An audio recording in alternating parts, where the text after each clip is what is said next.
Presenting our first ever charity tournament, the YGG Managers Cup. Watch your favorite guilds battle it out for a cause. Every other Sunday. Premieres October 31st, 10 p.m. SGT. We are YGG.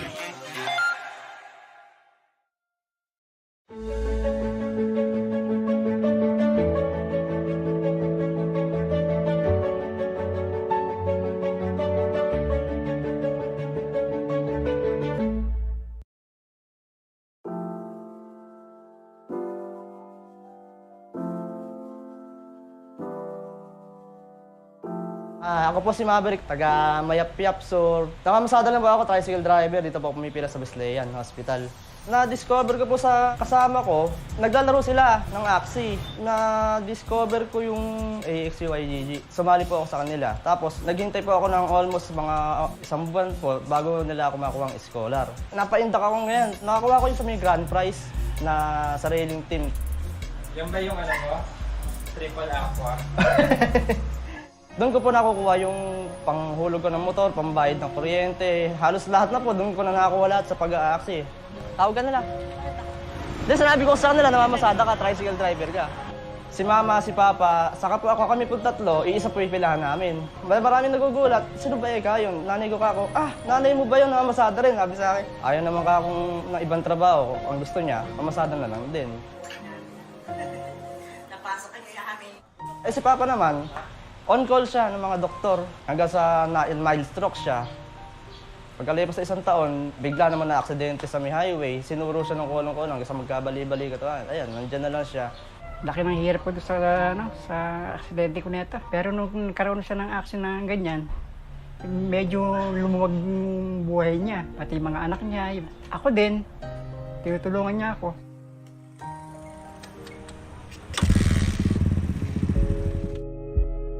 Nagka-problema kami, dumating na yung panghulog ng motor.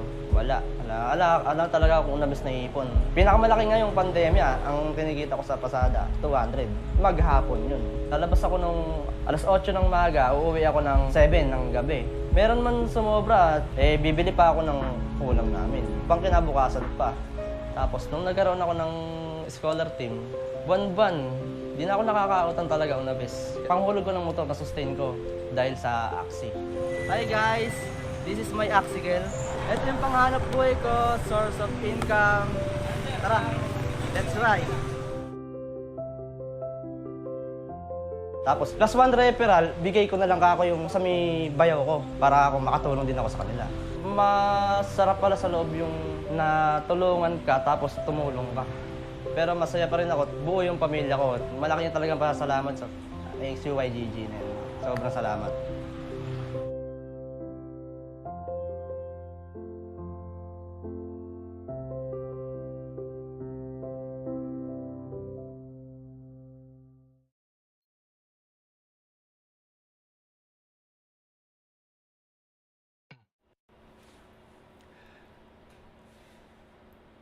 Good evening, everyone. My name is Luis. I'm the country manager of YGG Pilipinas, and I'd like to welcome all of you to the YGG Managers Cup. With the YMC, we wanted to highlight the game superstars, the managers. These are the people who help all of you become better players and even teach you how to become better earners in Axie Infinity. The rules of the YMC are simple. YMC is live every other Sunday night. Each match will feature just 2 guilds, and each of those guilds will be represented by their very best 3 players. 1 player from each side will play a best-of-3 match, and whoever loses is knocked out. The winning player will stay and is challenged by the next player from the opposing guild. This continues until all of the players from one of the guilds are eliminated. Every tournament round will feature 2 new guilds, and we'll be running this series all the way through to summer of next year. Now, instead of awarding prize money for this tournament series, we've decided to actually use it to help other people also. We're going to be donating all of the sponsorship money that we raised to charities right here in the Philippines. I can't say enough how excited I am to be able to watch these matches with all of you, and I hope that you'll join us for the entire first season of YMC and cheer for your favorite guilds and your favorite managers. And with that, HFGL Axie fam, see you all in Lunasia. Bye. Presenting the YGG Managers Cup. Blackpool Academy versus Axie Global. The 1v1 entering round 7. Man, what's going to be happening? Here's the thing. Secrets Beast has that anesthetic bait. So, it's gonna be a little bit tanky. I think this is it. Okay. Are we going in for a draw? Is this a draw? No! Secret! No way! No way! It's gonna be a draw. Oh, no! Yeah, I would have expected it to go down, but you know, now we have the bird. Is this going to be enough? The question is it going to be enough? It will be. Disable Sword versus that bird, bro. I think we already know what's up. That's a tanky. Oh no! Disable Sword. Oh no! Oh no! All right, here we go. That jump's gonna just kill it right away. Oh. Okay. Next thing. Oh. Wait, what happened there? Why didn't the egg bomb work? I thought the Disable Sword was going to hit the Ooh, a critical right bird. there! Ooh, a critical! Dude, that's gonna hurt! That's gonna hurt! Secret! No. Next man, look at the next thing. Yeah. Bird down to 154. Wait, what Still happened has there? the speed advantage, but I think Wow, he's why going didn't the down egg bomb in work? this I thought game. the Disable Sword was secret.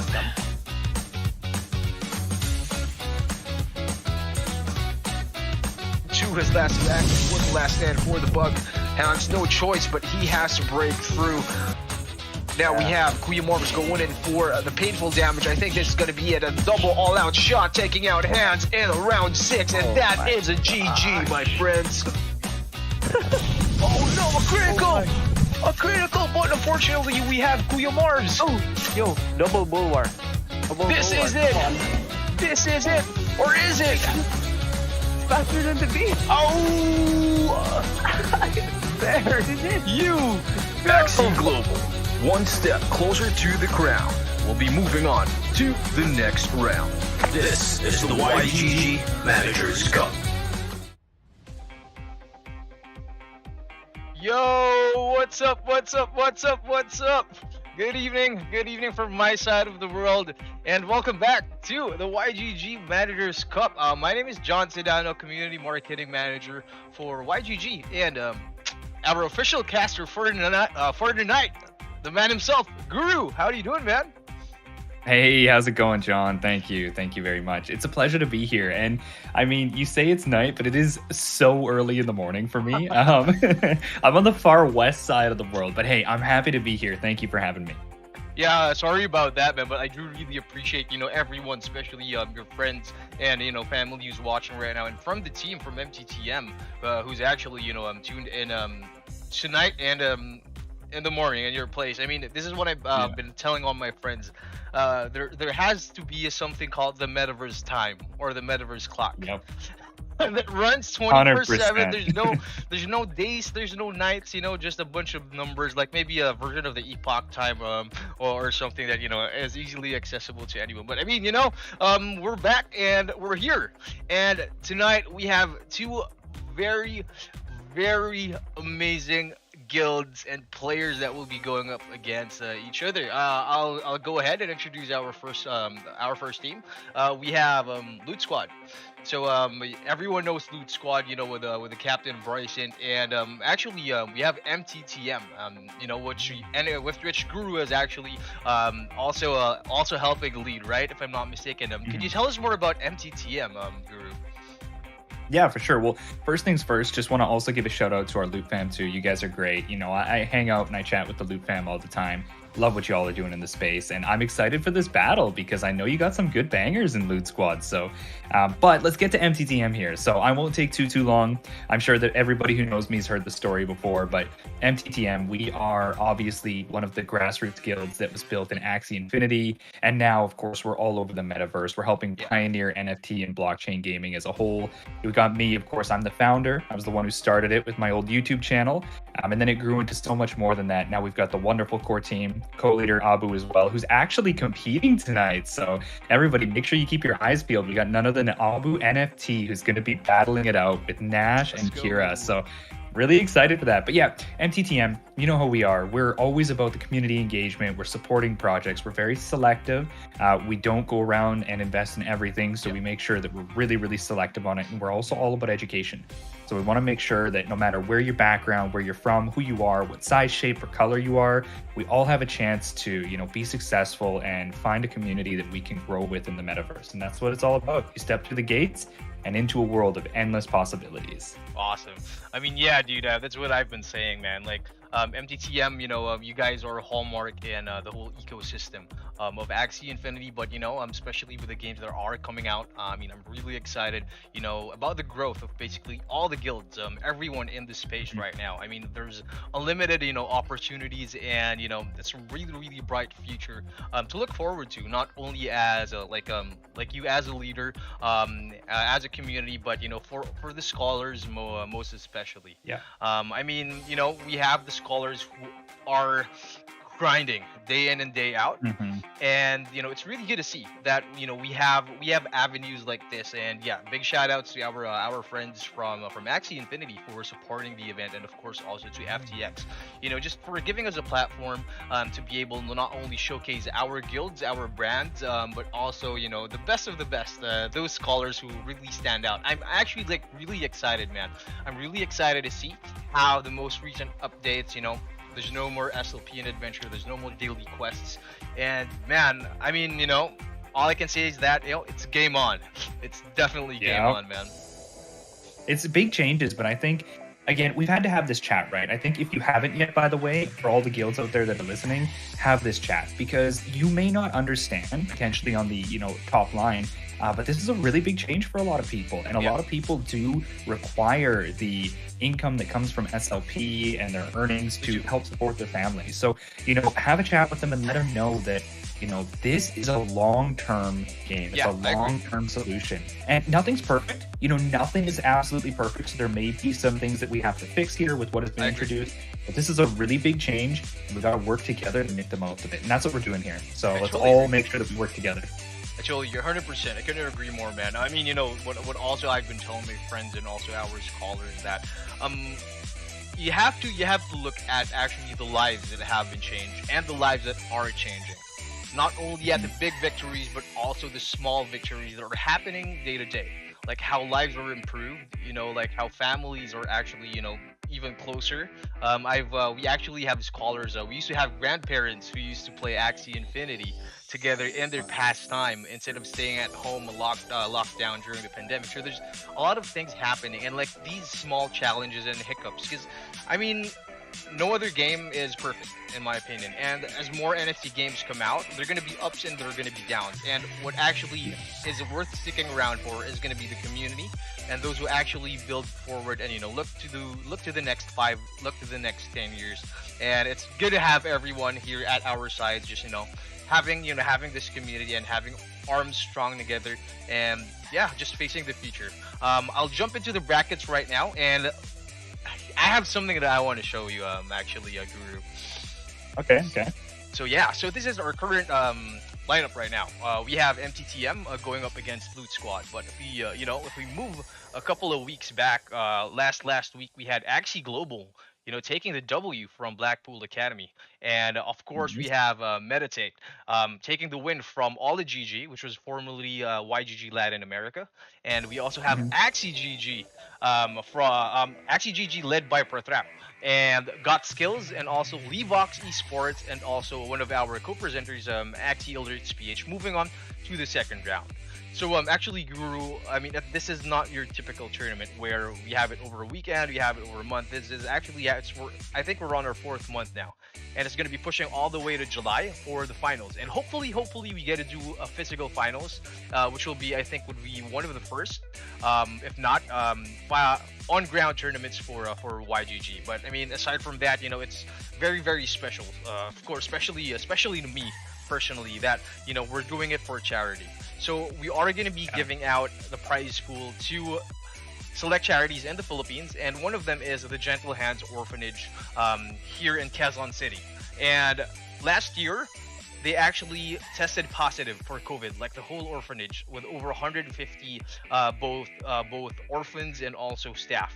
And like, we want to help rebuild and moving forward, and entering into 2022. And yeah, we're just really happy like you guys are a part of it. And I mean, what we actually want to happen is we want all the orphans to sign the NFT physical trophy that we're going to be putting out and giving to the winner. So really looking forward to that, man. That's so amazing. Huge shout out to you guys for that, because it's one thing to run these events and they're amazing, they're interesting, but it's another thing to do it for a good purpose. So I really love it. And look at all the names we have behind it too. Like, these are some heavy hitters. We got Meditate, we've got MTTM and Loot Squad here. You've got GG, you've got all sorts of different people. CTG, Levox. It's great to see everyone come together. I love watching this. This is probably the best part of the Axie community, right? When things like this come up and we can support, everybody jumps on board. Yeah, and I mean, it's also a way of introducing, the celebrities, I would say, in the community. Like getting, let's say, for example, MTTM, introducing them to the YGG community for those who haven't encountered you guys yet, and vice versa. So it's more of, it's community building and also helping. It's also social work at the same time. But yeah, of course, like, again, I couldn't emphasize it more, but big thanks to everyone who's building this event. Of course, like the players, the management teams, the guilds, and of course our sponsors. But yeah, let's move on to the brackets. So there you have it. So I mean, Guru, why don't you tell us more about the players that we have tonight for MTTM? For sure. So, as I had mentioned, we have co-leader of MTTM, very well known for his mystical style, Abu NFT. He is going to be duking it out with Nash. Nash is Axie Farm. So the Naxie fam has been very close and a strong partner of MTTM for a long time now. And we're very happy to be working with them, of course. They are MTTM fam through and through. So Nash, the leader, as well, coming up here. We got some really big names on the MTTM team. I'm fanboying over this. And then Kira, he is an absolute wonder. Not only is he a long-time MTTM and Lunasia Academy member and leadership figure, but he is an incredible player. So keep your eyes on Kira. I'm not just trying to pump his jets, but I do know that he's a pretty good player. So I'm sure he's going to show us some awesome gameplay here. Of course. I mean, yeah, I'm pretty much excited. I mean, it's actually like my first time watching MTTM on a competitive scale, and this is what this is actually what I love most about tournaments, when it comes right out of the new season. So we really don't know, what tricks like all these players that have up their sleeves.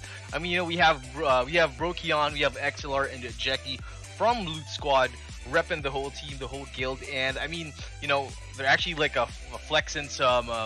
If I'm not mistaken, these NFTs are called the Board Punk Society of the Philippines. Yeah. Like, these are pretty cool NFTs right there. But yeah, now let's see if their power in holding these NFT, will that translate to their power in the arena going up against MTTM?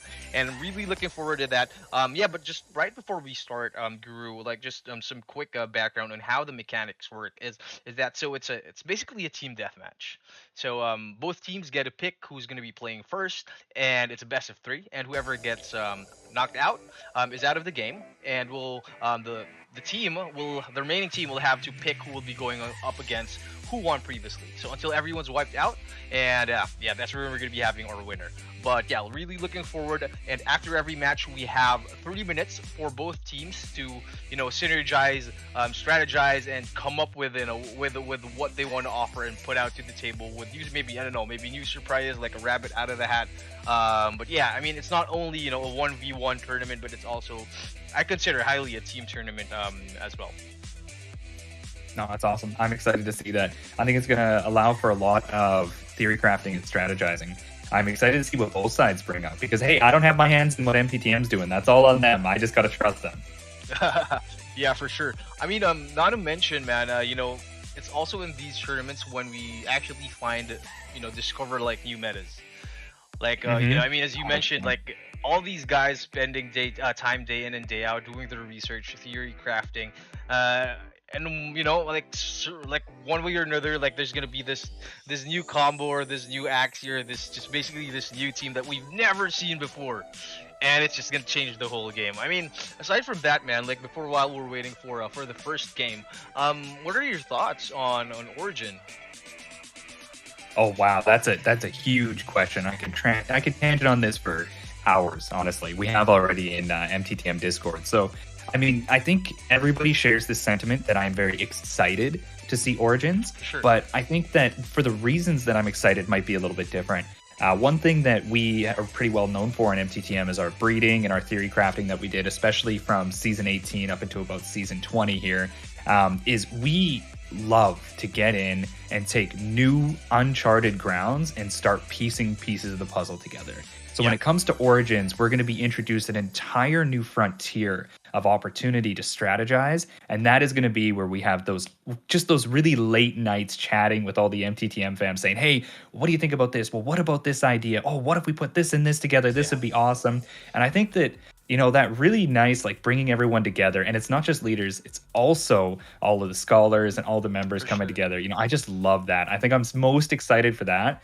But as far as Axie goes, I think one of the things that stood out to me the most about that leak is how much the design language has changed. The vibrancy of the color palette, how smooth all the cards look. I know personally, me as well as I believe as well Arctic had mentioned about it, the new Ronin card, it just looks so aesthetic. It's got such a nice vibe to it with the Axie and the katana at his side. I don't know, I like it. You can see that there is there's a touch that's been put into Origins that hasn't existed in Axie before, and it's more referential to the current state of Axie and the current way that we're looking at it, rather than, you know, the old school. Some of what we're looking at now and some of what we're playing, it's a little dated, still sharp. You know, we got Axie standing and bumping now instead of floating. Exactly. But super excited about Origins. What about you, John? What stands out most to you? No, I mean, yeah, for sure, dude. I totally agree with what you just said there. But I mean, like right out of the bat, dude, like it's basically the gameplay, it's the interface, it's the animation, it's the art, as you mentioned. Not only am I looking forward to having even more scholars on board, but you know, I'm actually excited that, you know, now I'm actually looking at 6 cards per Axie instead of 4.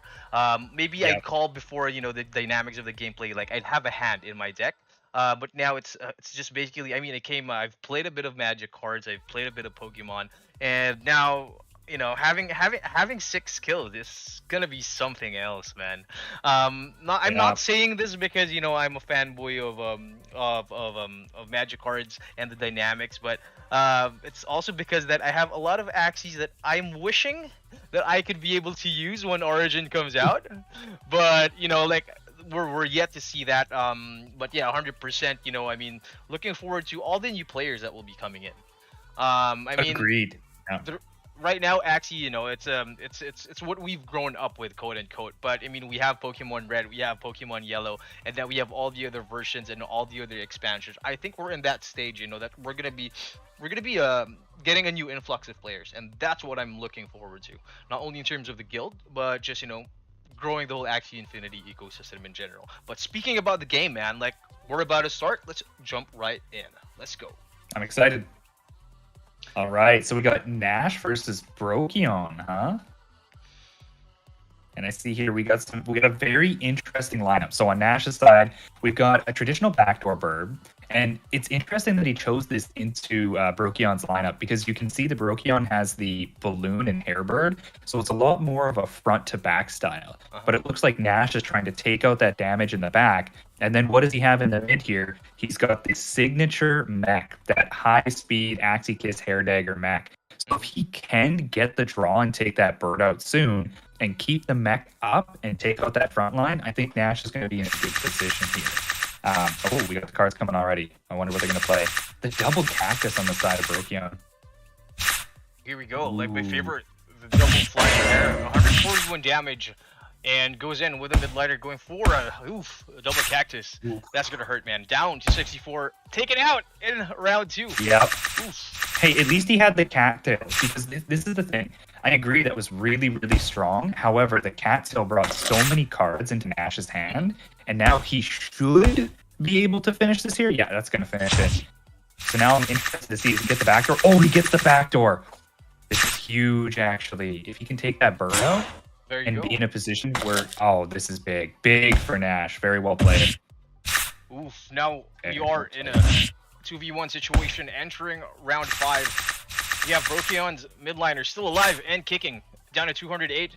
Goes for the all-out shot. Down to 126 self-damage. But I think this is it. This is it for Brokion. This is it. Oof. Ooh, that was honestly very well played on both sides. I feel like, Nash almost felt like he was gonna rush it there, but he chose to play slowly, and it was perfect too. He didn't play too many cards on the bird. He threw out a couple cards just to get damage off on that front line, and then finished it with the mech, and immediately followed up with the backdoor. A little lucky to have drawn the backdoor on that turn, but very well played from Nash. Very well played. Yeah, I mean, he was drawing a bunch of very useful cards. I mean, like right out of the bat, like in round 1. I mean, good passes for both teams. But, I think I totally agree with you. I mean, the timing is on point. I mean, he had his patience. He waited for the right time and was able to get his backdoor. And, dude, Brokion down to his plan. At the end of the day, it's a 2v1, and he does have the cards. He does have the energy. I mean, Brokion does have 1 energy advantage over Nash, but, it's enough. It's enough to take him down. I mean, 2 plants, that's pretty hard to do, man. But I think, it's Nash, and I think Brokion, has to kick it up a notch for the next game, definitely. Agreed. I think one of the things that we're going to have to see here is potentially... I like that they cleaned out that tank in the front, but I think Brokion's got to watch the usage of the beast cards, because that cattail was huge, right? That cattail came in and gave him that huge value. Even if it was just the 2 cards drawn, he at least didn't have his tank die for free. Yeah, I think we have a really cool replay that's going to be happening right up front. We might be forwarding a bit into the second or the third round, but yeah, for everyone at home who missed the action, dude, this is history is going to be repeating itself in a replay this time around. We have basically his Brokion's 2 plants. The only difference is, I mean, he has probably had some poor ears, but it's also the hot butt. Leak for the midliner. But yeah, I mean, check this out. Yeah, card draw here. Double carrot. Ooh, Okay. Double carry, yeah. Okay. Taking all the damage. Okay. I mean, at this point, dude, he has 7 energy going into round 3. Yeah. And he does have the cards as well.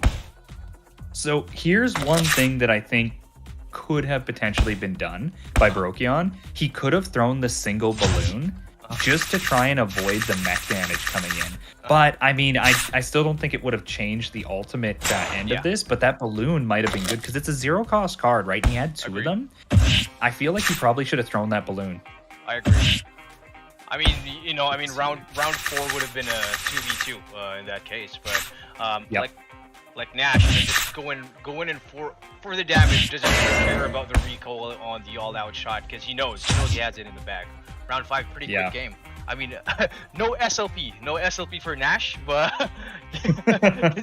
but yeah, dude, takes the W, and I think that's enough. But yeah, I mean, going back, like while we wait for round 2, I mean, right now, Guru, so mind sharing with us, your current lineup, and what are your thoughts entering into season in season 20 in the next season? Okay, yeah, so I'm still running my tried and true Totoro. It is very similar to the mech that Dash is running, actually, but it's got Spiky Wing instead of Hero. So obviously seeing all the double plants, seeing the huge reflect tiles, everything that's just very shielded up. Spiky Wing is an extremely valuable card, and I like it a lot. Yeah. So I've been using it quite a bit, but I've actually been flexing around a couple of different picks. I used to previously use it exclusively in the backline with a shrimp in the middle. But now I'm starting to try and fill things out a little bit differently. I've reintroduced the Disable Soar in the back as well, so I can start playing with the Disable Soar in the back. and a Totoro in the mid. But primarily in the front, I'm pretty boring. In the front, I always like my energy generation, so I tend to be using a Leaf Bug, and I'll change between either a Cattail or a Hot Butt. Into the future, though, from what we see here, I do think we're probably going to see a resurgence of beasts coming up, because I know there's been a lot of optics on beasts and a lot of the card leaks that have come from Origin. So I think we're probably going to see people speculating a lot on beasts. And I love beasts. Anybody who knows me, obviously, you probably know my good old Tunut. Speaking I of, love my I mean, beasts. not the beast, but the mech going in for the full damage here in round 2, taking out round Nash's 2. frontliner, like deja vu all over again. A bit of Immediately. a bit of a waste for Brokion's frontliner there. That shield didn't do anything, but I mean, at the very least, he switched it up. He has his mech instead of his hot butt plant this time around. What's going on with Nash? He hasn't played any cards at all. Might be disconnected, so okay, I think that's what happened. Yeah, because I was wondering what was going on. I'm like, that's good for Brokion if he's making these plays, but Nash isn't playing any cards. But yeah, we're going to be getting a quick update from our head of esports, Mike, who's in the background.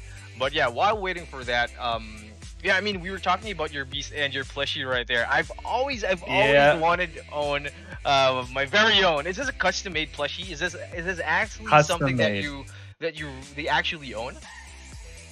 Yeah, this is my custom plushie. So I had this made. Look at his cute little face. He's even got the Ronin on the back, and he's got the Nutcracker tail. He's ready to go. I keep him up on my side here, so he's my mascot, Axie, right? When I first actually started in Axie Infinity, I bought a terrible team. I'm sure we all go through that, especially the OGs. But then once I figured out how the game works, I decided to pick him up, and I picked up my white fluffy beast. I was super happy about it. But that's Tunut. And I had to pay a lot of money to get it custom made, because when you custom make plushies, there's a lot of preparation and development.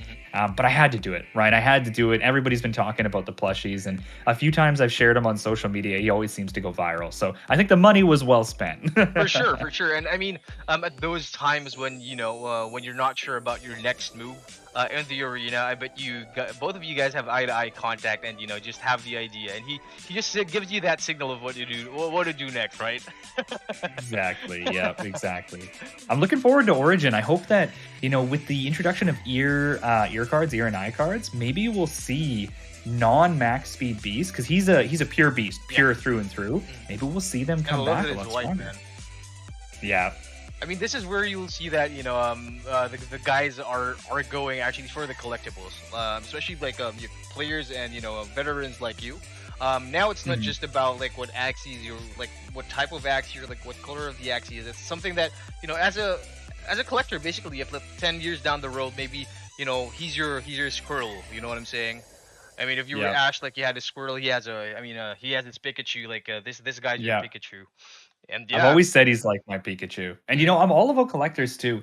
I've bred a few first Axies. So I've been the first person to breed a couple of like high tier Axies. I was the first person to breed a 48 speed Dust Tri-Spiker actually. And I always keep them.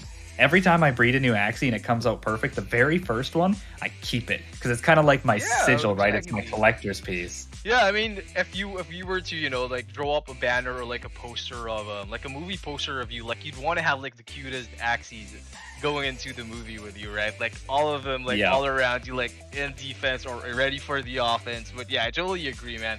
If I breed something and it's cute, like I really don't matter. Like if I lost a few bucks in in the process, but I mean he's gonna be going to the wallet. Yeah, I totally feel you, and I'm really surprised, that all of the collectors, especially with the plushies, like it's not a staple. Like we don't actually have official merchandise for plushies. But I mean, how Pokemon now is actually like licensing the rights to creators, to brands, to be able to create their own merch and their own apparel with it. This is something that I see with Axie Infinity that's already actually happening. But I mean, speaking about the game, the last one, it's a disconnect, and we're gonna be repeating it, not counted. And let's jump right into it, man.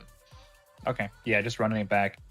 Now that we're here right away, I see immediately Brokion has learned. He decided, hey, look, Nash is running a backdoor burb. We're going to get rid of our burb because it just puts us at such a disadvantage. And now we're going for a straight strategic back to front. The Disablesaur is faster than the mech, so you're going to have the Disablesaur.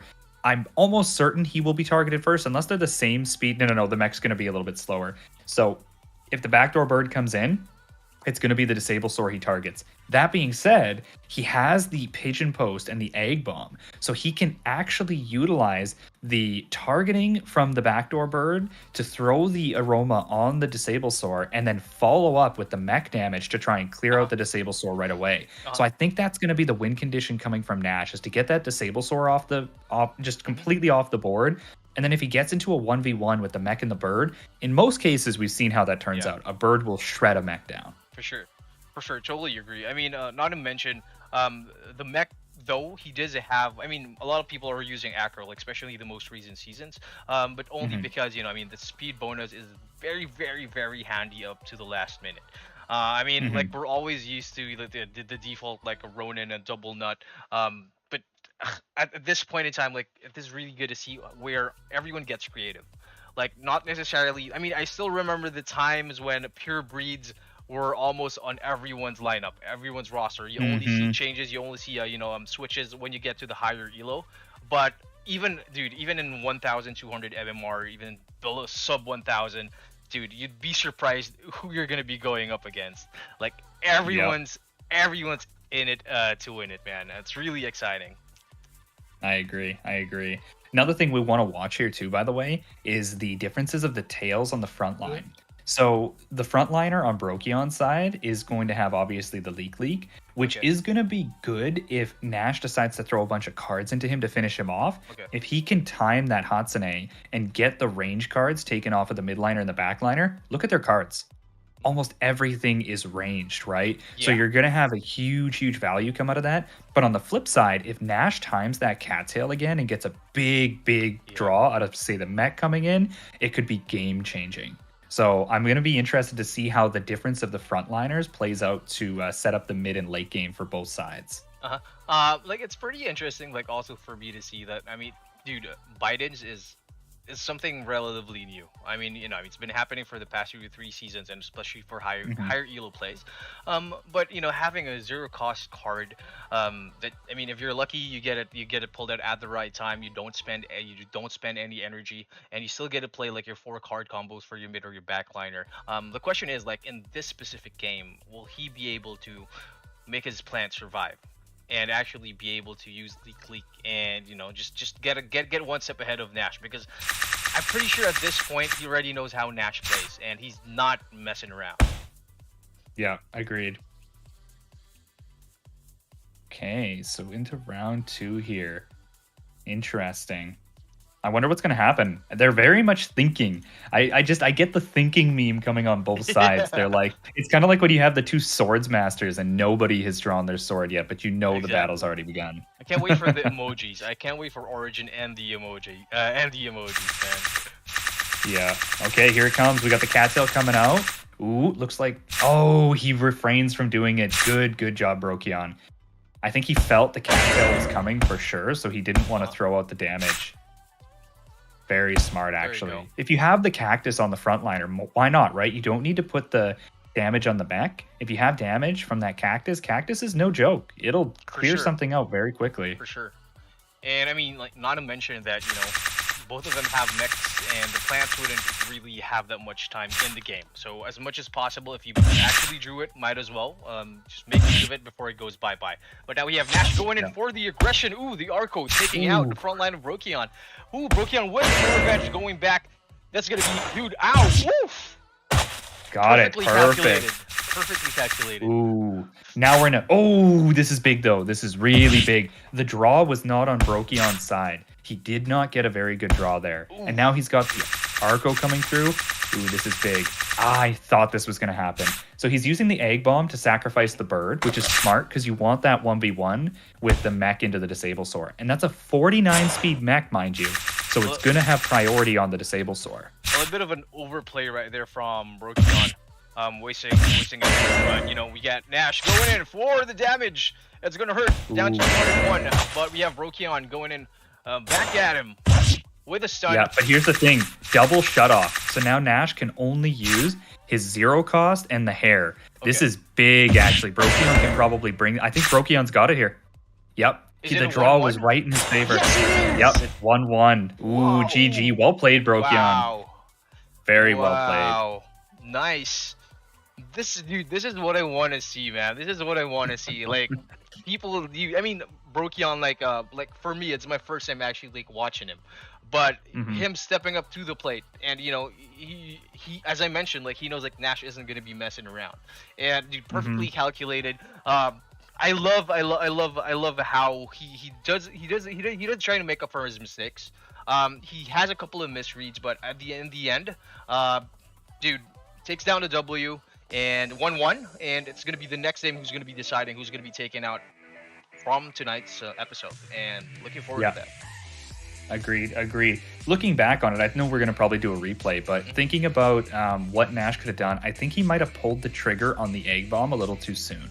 I feel like he could have potentially tried to take a combo from the disable sword and just let the cards pile up, because Nash had used a lot of cards, and because it's reasonable to assume that he might not have killed the mech even if he just threw up a single shield, like let's say an Arco, just to be able to have it up and then go for a play next turn. But even then, it was tough. The draws were really on Brokyon's side there at the end. He kept drawing really good card combos. He always got the hot butt and the green thorns.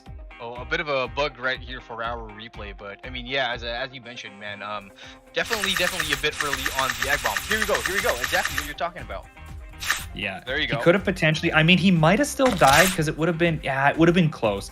The damage here would have been very close, but it 100% killed the bird. Yeah, it would have been tough. What he could have done here is if he had an egg bomb and say he took that combo, he could have thrown out the hero here to shake the stun, because he would have been stunned clearly. Then he could have thrown the double hair dagger, got the draw from it, and then the next round he could have been able to have the card set up, and the targeting from the disable sword would have went to the bird one round later. So he might have been able to do it. Hard to say. The draw though was really, really nice. He got the hot button every time. That's what you need on the disable sword. Exactly. I mean, you know, it's pretty cool to see the hot butt in action. Numbing Liquidation, seeing less of this in the previous games. But why do you think this happened? Why would he have a Numbing Liquidation instead of hot butt?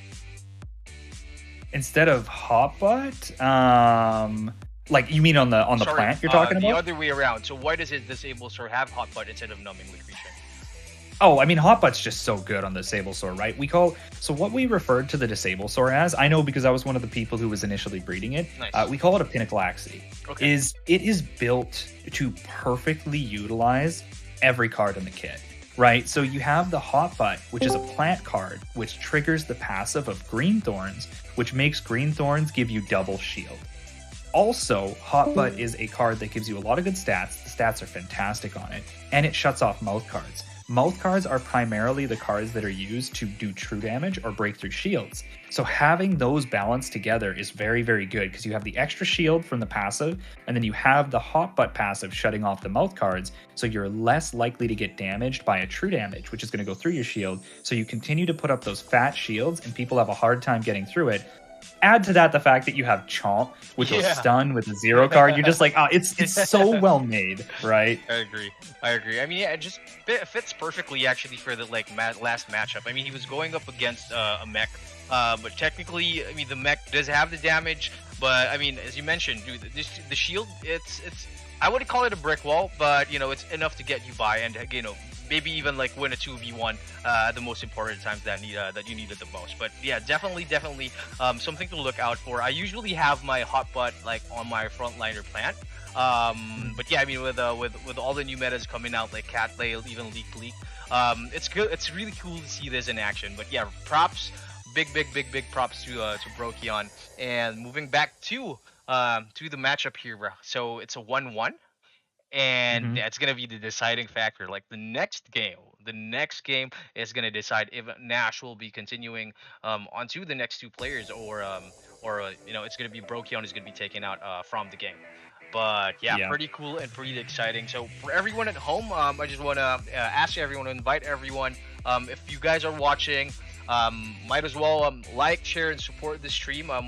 We are actually building our YouTube. We have a newly created YouTube channel, and also our Twitch. So we're trying to, as much as possible, if you guys would love to support our content, like, we truly appreciate that. I mean, while talking about content creators, Guru, why don't you give a shout out to all of your friends, everyone watching, and ask them to follow you as well for the YGG community.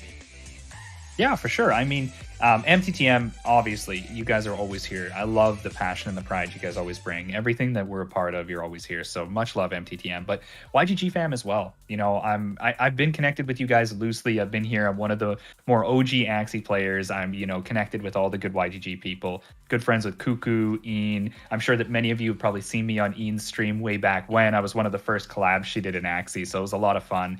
And I'm still doing YouTube. Even though I'm a lot more focused on leadership and MTTM, one of my targets here, and I have a brand new place and office that you guys can't quite see, but will be coming soon, is that I'm going to be getting heavily back into content. So nice. I'm on Twitch. You guys can find me at NFT Guru on Twitch or on YouTube. Go and drop me a follow, drop me a subscription. Yes, I'm always putting informative content up. I'm actually one of the people I have one of the most successful how to create your scholarship videos on YouTube. Bit of trivia for you guys. I believe it's me and Dave that actually have the two biggest videos on there. So I've been supporting the scholarship movement since the beginning. And I really appreciate your guys' support and follow. Definitely. So everyone at home, YGG community, let's show some love to NFT Guru, to Guru himself, and MTTM. So drop some hashtag Team YGG and We Are YGGs in the chat if you have followed his social. So let's do that right now. Let's go. Hashtag Team YGG. And yeah, don't forget, it's at NFT Guru, and show some love and support. But I'm really looking forward, man. I mean, before we jump into the game here, I'm really looking forward to the content that you'll be pushing out, especially for Origins. Like, you know how it goes, and you have the, how would I say it, like, you know how the people would understand it best and learn from you the best. But yeah, definitely something to look out for, especially from both our communities. But yeah, getting back into the game, we have the double plant. He's back. Yeah. He's back. You know what? I think this was a 300 IQ play for Brokyon. He probably thought, Nash realized that I found a team comp that counters his, so he's going to change. So I'm going to go back to my tried and true, assuming that Nash is going to change. And look what happened here. It's exactly what we got. Now, that being said, I do like that Nash has introduced a really, really strong Axie, which is the Bone Sail Nemo Incisor. This is an insanely strong Axie. You want to talk about brick wall comes out of this. Now, they did nerf Bone Sail, so it is a little bit more tuned. I still think it's a strong card. By no means is it weak. It was just a little broken before. But I'm going to be excited to see how they play this, because now both teams are front to back. So the one thing that I know that that Brokyon has on his side is he's got that really nice Hatsune, right? And that Hatsune in the mid can cause a lot of grief for Nash if Nash is using his combo from his mech. Ooh, right off the bat, going in. And with the Egg Bomb, too, of all things. Wow. No punches pulled from Brokyon. He's going for blood. All right. You have Nash going into the next round with 5 energy. And Brokyon with null. He does have his double cleanse sent right there, though. So he might just be healing whatever damage is going to be dealt in the next round. Or, I mean, I don't know. Maybe they may actually pass. Who knows? Like, these guys these guys are unpredictable. And again, that's why, they're the ones going up against each other. I mean, Nash with a handful of cards right there. Actually playing. Going for the double aggro. Double 137. And the lethal. Here we go. I think, this is big. This is really big. He's going to get it with the cactus. Really good. Love it. Love to see it. Lot of cards on that midliner. Ooh, going for the balloon. That was smart. I think he went for the balloon because he knew that Nash goes first. And if Nash tried to come out with a heal or a brick wall, it could have been really, really bad. So now we're in this spot. Wait till you see this brick wall. Oh my God. On both sides. Look at the brick wall. Insane. Kiss. Ooh, there you go. Yep. Huge play, though, out of Nash here. Lots of cards going out, which, I mean, it's a good thing, but also a bad thing, because now we're going to have the double heal and the Hatsune value coming off. Oh, the crit! On the Just heal too. when he needed it the most. Like, my question is, does the crit actually add more heal to the damage? I mean, to the... Does the crit actually It does more for heals? Zigzag, because the card itself says heal for the damage dealt by this card. Oh, Interesting. wait, look at this. This is going to kill the bird, I think. It's going It to kill is. the bird. Oh my goodness. Misplay from Brokion with the... Oh my goodness, Brokion. Now... Oh, Nash is going to go for it. He's just going to kill it. It's Yeah, over. This is GG. it. This is it. GG Nash. This is it. Bringing Ending the game dub. GG. with an Axie kiss right there from Nash. I mean, dude. Yep. Oof. Brokion, I would say, almost had it. Almost Yep. had it for a bit. I mean, a bit of miscalculation, a bit of misplay there. But regardless, big GGs to both players. And we have Nash moving on to the next game. Good job, Nash. Good job to both players right there. And yeah, I mean, we're gonna be waiting for the replay in a bit. But I mean, right out of the bat, I think, you know, him bringing out his double plant again. I do this sometimes. Like, if this is my meta, my personal meta, if this is what works for me in the arenas, then there are gonna be times that I won't get the cards that I want. But you know, I have the confidence in my lineup, and I think that's what what was going on in Brokion's head. And you know, just props to him for the huge play right there for that decision, and just bringing it out and trying to actually like show him show the community what he's got with that lineup. I mean, pretty cool lineup. I can't wait to actually see him more in action in the future in the arena. But unfortunately, going back to the matchups, there you have it. We have Brokion unfortunately eliminated from tonight's game. He played well, though. Brokion played very well. I like the strategy element that came in where he threw the counter matchup into Nash and then forced the team swap and went back to his tried and true. I do think that Brokion could have potentially taken that. That egg bomb was really unfortunately timed. I bet you he thought that Nash didn't have the cards to clear out the bird, and he was just gonna... Because here's the thing. If the damage had gone onto the bird and not killed the bird, and they were able to clear out the... I'm going to call it the Bone Sail Nemo, but whatever you want to call it, the Bone Sailosaurus here. Clear that out and then go into the 1v1 against the mech. The bird doesn't need any health, right? Because it usually goes first. So I see what he was going for, but yeah, just unfortunate that Nash had that full combo. And well played by Nash to throw that out there, because, you know, he might have thought, maybe this would be a waste if it goes into the plant. But at the same time, you've got to go for those, right? You've got to make those risky decisions. Totally agree. I mean, the patience definitely like paid off right there for Nash. I mean, Brokion going in guns hot, basically, like getting free damage in the first round to Nash. But I mean, unfortunately, you know, that wasn't enough, and Nash saw it coming. So here's the replay. Let's check it out.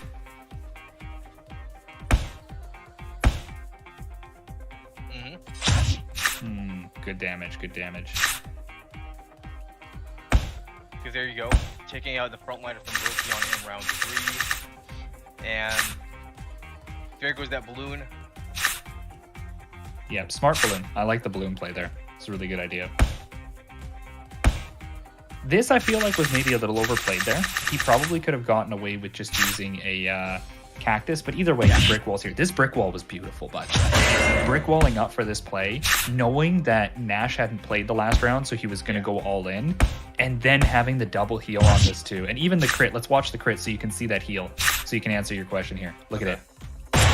Oh, Yeah. 100 health Wow. immediately. Brings him back to half his HP. I mean, I mean, totally agree, dude. Like, if he didn't brick wall at that point in round 4, he would have been gone. Definitely would have been gone. That was a lot of damage. This is smart too, to watch this. So he shakes the fear with the 0 cost, then he comes in with the full damage. Now, I don't think he needed it per se, because he probably would have killed him there, but just in case, it's good to make sure that the max damage goes up. For sure.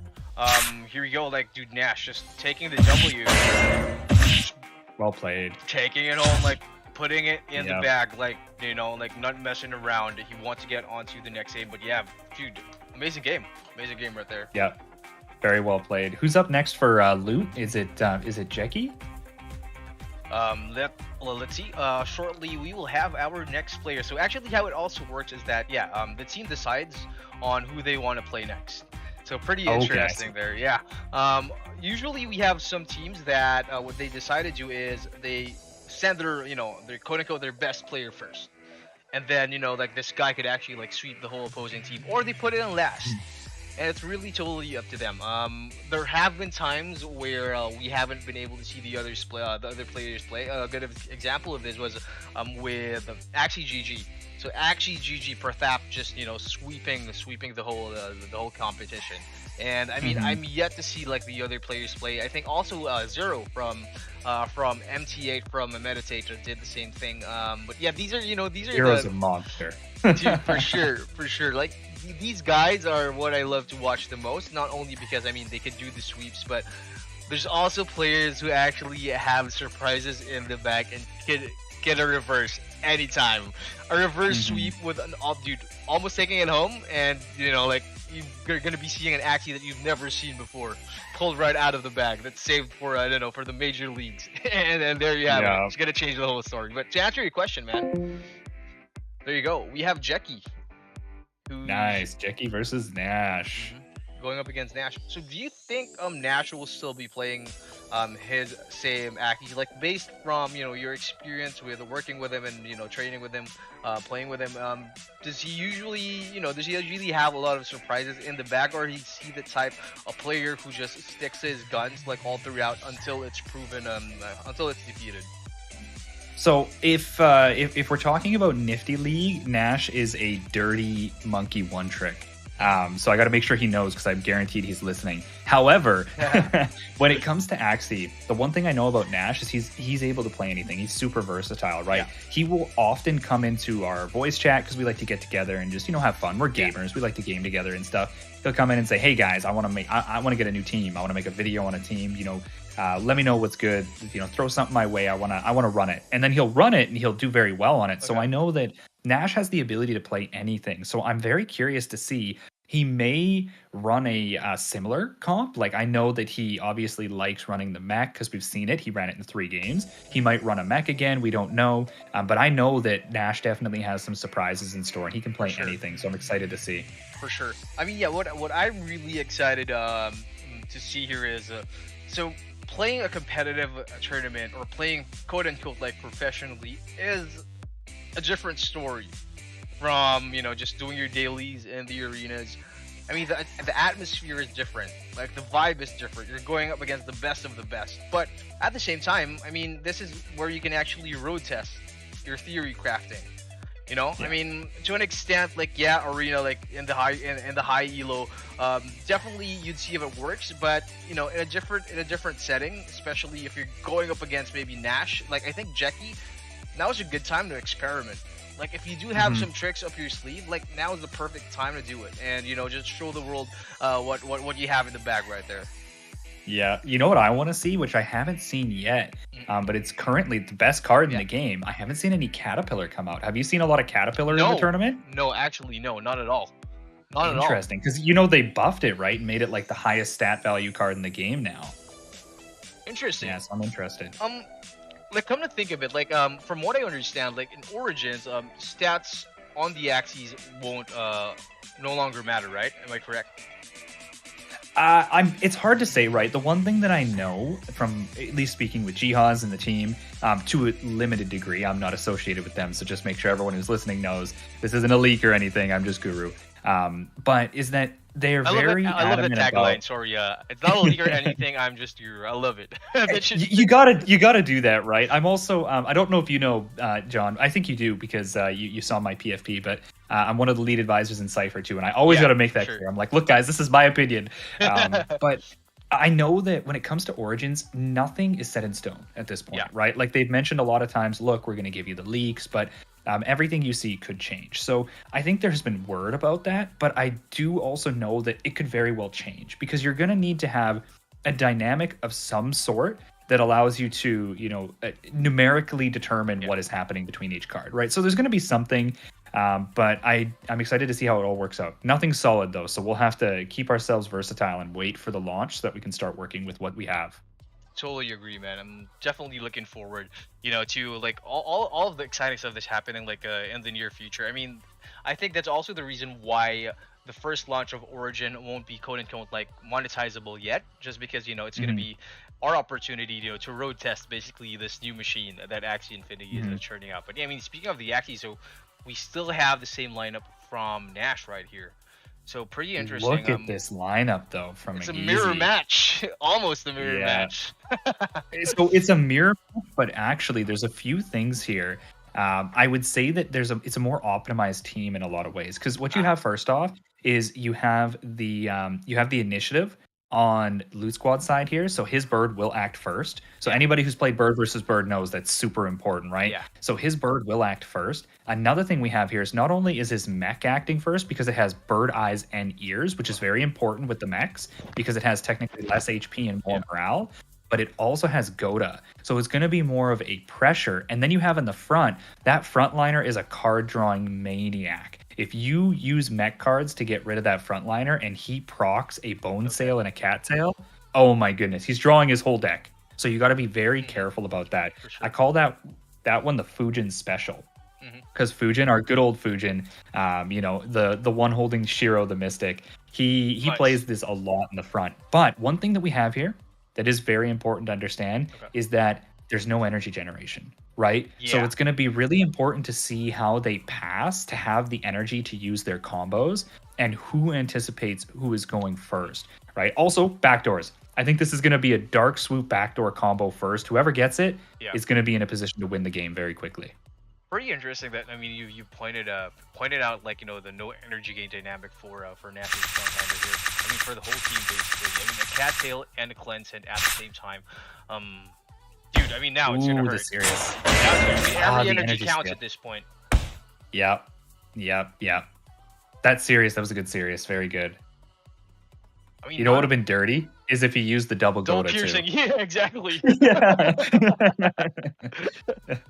Totally. I mean, actually, it's a McGeezy that we have playing right now, so we have a bit of a correction on the lineup right now. But yeah, McGeezy using one piercing, waiting for the perfect time for that. Ooh, taking it's out over. Nash's backline. Yep. Remember what I said about that backdoor? And it was the perfect draw too from McGeezy. Perfect draw. Another Goda coming up too, which is really smart. Because he knows that Nash is in a position where he either saves here for a combo or plays. And look at the cattail came out. Oh my god. It's Nash, I love you, my man, but this is not the game. I don't know if you're gonna be able to come back from this. Ooh, really nice. Nice that he follows up with the mint afterwards, and here comes the backdoor. There we go. It looks like it's over. Why didn't the mint proc the last stand? Oh, so this is one thing. Actually, it's a weird bug, by the way. Plants, when they go into last stand, have 2 ticks. However, it's a bug where if you have a non-targetable card, like a mint or a pumpkin or something, follow up from a damage card that would put them into last stand, for some reason, it just shows 1 bar. Yeah. It doesn't show 2. So what actually happened there was the mint did register it, but that 1 bar just didn't show. Right, yeah. Ooh, so close, actually. The brick wall was almost there. Oh, if this crits, though? Oh, no, it's not enough.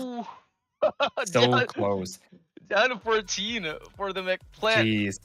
Plant, you know what? Plant versus mech Huge right there. for Nash, though, that he was able to come back that close, actually, because that was perfect card draw on McGeezy's side. Perfect. The way it worked out, that round 2, perfect backdoor. He got the aroma and the pigeon post, so he was able to put the aroma on the bird and then finish off with the piercing sound.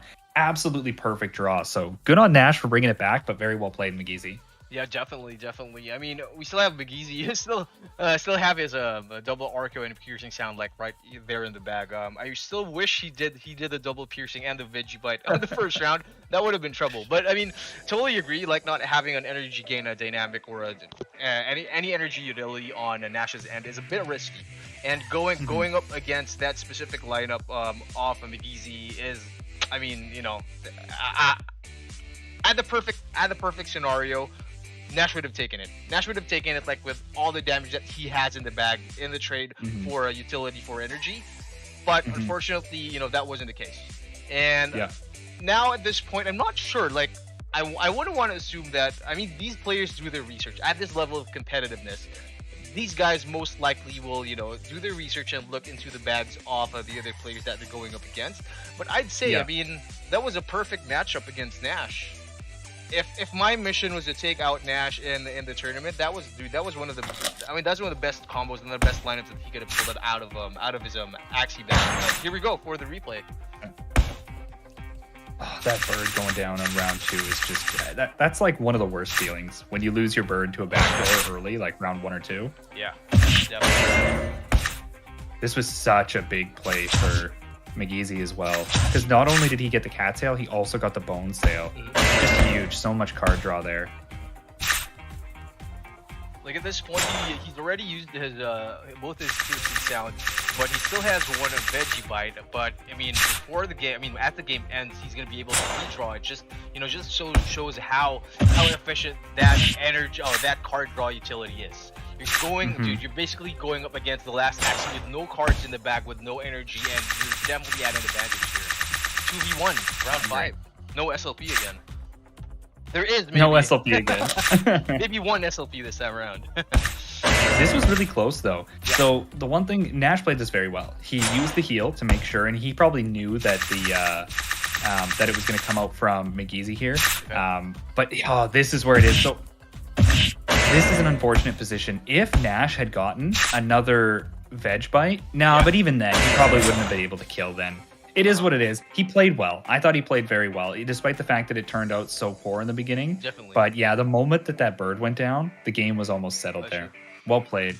Close fight. I mean, regardless, dude, pretty close fight. Excited to see what's going to be happening next. So will Nash be switching it up and, bringing back his lineup from the last game, or will he be sticking his guns and, trying to take the W this time around? A bit of energy management needed right there from Nash, especially that he's going to be going up against probably the same lineup. I think Jackie or McGeezy's pretty confident with what he has right now. But knowing Nash, as you mentioned, man, like, this guy's a monster. You really don't know what you're going he can up swap against. it out. Definitely. You know what I would like to see here? Because one of the things that I see about McGeezy's comp is that you can't front to back it, because if you misplay and you throw too many cards into that front line when he brick walls, you'd almost lose because you waste so many cards and you'll cause him to draw. It'll just be a rough position. So I don't know if Nash has it, but one thing that I think would be really good here would be potentially looking to introduce a shrimp. So you could try and take out that bird as soon as possible. So a shrimp might not be a bad idea to try and get that bird off the picture. And then at that point, if you are fighting mech to mech, the mech with the Axie Kiss is stronger in a 1v1 than the mech with the Goda, right? Because Axie Kiss just inherently has a lot more battle power out of it than Goda does. But there's a lot of things that you can have happen here. I do think that bringing in that Bone Sail Nemo would be nice, because it is actually faster than the mech. So it will protect the mech from the backdoor of the bird. But even then, there's just so many variables up on the board. I'm excited to see what they do. That's true. I mean, I totally agree. I mean, having the disables right there. I'm sorry, the Ivory, but that Bone Sail tail slap combo. I mean, that's just gonna give you the energy gain that you need for Nash's team. But yeah, definitely something to look forward to for both teams. Let's go back to actually, we're going to be backtracking a bit. I'd want to actually just jump in and promote something for our esports. So YGG is actually looking for competitive esports players, and right now we are looking for YGG Rising Stars. So if you guys have 200 MMR or higher, then in the last season, then we definitely would want to get to know you. Or if it's place at least top 16 in 2 tournaments consisting of 64 players in the last 2 months, let us know. So Rising Star is actually, I'd say, our quote-unquote training team for the elites. And the YGG Esports is currently handled by Mike, formerly from the Blizzard program, from the Hearthstone program in Blizzard. And yeah, looking forward to having more people join. And we do have really cool incentives for our esports guys. Not to mention rewards from ranking in tournaments. But also, we're actually trying to level it up, and we're giving these guys an allowance, a pro team allowance, basically, for those scholars and players who want to do and take it to the next level. But yeah, that's it right there. So hit us up. We have our esports channel in the YGG Discord. So that's discord.gg/YGG. And yeah, just getting back into the game. Let's go. Let's run it. Okay, so a bit of a change up from McGeezy going for the double plant here, but Nash still staying tried and true with his. I'm interested to see how this turns out. I think Nash is just going all in for it. He either gets the biscuit or he's risking it all. Yeah, definitely. I mean, Nash sticking to his guns right here, but we still, I'm not quite sure, but Loot Squad loves the double plant lineup. I mean, we've seen two different plants from our last player from Loot Squad, but this time around his midliner with that Cleanse Scent and the Hotbod Zigzag plus Cactus. I mean, double Cactus like right out of the bat is going to be dealing a lot of damage. Yeah. He does have the Veggie Bite right there, but I've been seeing less of the Veggie Bite. The Vegetable Bite isn't as popular, I would say, as it was like a couple of seasons back. And I mean, Zigzag with the buffs is pretty handy. I mean, Immortal Plant variations nowadays actually saves you not only a lot more time in terms of prolonging the game, but also just keeping your midliner, even your backliner protected. Without, of course, if your opponent doesn't have a backdoor. But yeah, looking forward to this next game. Pretty sick. Agreed. One thing to take into consideration here too is that the cattail value has now been removed from Nash. So Nash, there is no way for him to have the cattail proc now, which is good and bad. I think that one of the things that's going to happen is he can't get the value out of that card, unfortunately. But now he doesn't really have to feel like he has to time it. I still stand to what I said before, where this is really going to rely on who gets the backdoor. If Nash or McGeezy get a backdoor on the bird right out of the gate here, the game can pretty much be sealed, especially if Nash gets it, because that mech is going to shred through that double plant lineup very easily. For sure. One thing is I want to point out is, I think like Egg Bomb, in my opinion, is one of the best, cards, not only with damage but utility at the same time. Like the way that Egg Bomb can switch out, the outcome of any game, dude, it's really amazing. Like if you do it in the perfect timing, man, like you can turn the game around at any time. Agreed. Yeah, Egg Bomb's been strong for a long time. I like when it gets paired up with Pigeon Post too, because then at that point, Egg Bomb as a damage card doesn't lose its value. Okay, we're going in right off the bat, the double hair dagger. Ooh. Getting the draw. Ooh, immediately. And, this is huge, actually. Let's see how the backdoor comes out. If Nash gets backdoor here, he's going to need one of them to be an all-out shot, though, because he's only going to have 2 energy. Yeah, definitely, dude. Moving on, McGeezy moving into round 2 with a bit of an energy advantage right here. Going in for the double zigzag and the hotbot and the cactus. Unfortunately, that's not enough damage as he needs, but I think it's enough. Oh, Nash should go. Nash has to go for the backdoor here. I can't believe he's not going for the backdoor. I don't know what's up with Nash here. Why he didn't go for that? He should have went for it because he had the pigeon post and the egg bomb, so he could have. Yeah, he could have triggered the aggro. Now McGeezy has the backdoor, and there's no way McGeezy's not going for it now. Oh, no. Okay. He's just going to go for the kill, which is smart. So he's getting rid of... This is super smart for him, actually. He's getting rid of the mech because he knows the real threat here is not the bird. The real threat is the mech. Because 1v1 against this plant, the bird is not going to be able to take him out. Like, in no world does this bird beat this plant. Oof. Double 19 damage. Unfortunately, that's not going to be enough. With the egg bomb, he's just going to be healing it back. Plus the hot shot. And, dude, I mean... brick wall is a brick wall. A 1v1 round 6. This is gonna be trouble for Nash, man. Yeah, even crits here won't save him. He's gonna make sure though he doesn't let him have the joy of killing him. He's gonna kill himself. The last laugh is with Nash for this one. But yeah, that brings us to 1-1. Both teams going on to the third game. McGeezy, I mean, this guy is putting him a fight. Pretty interesting.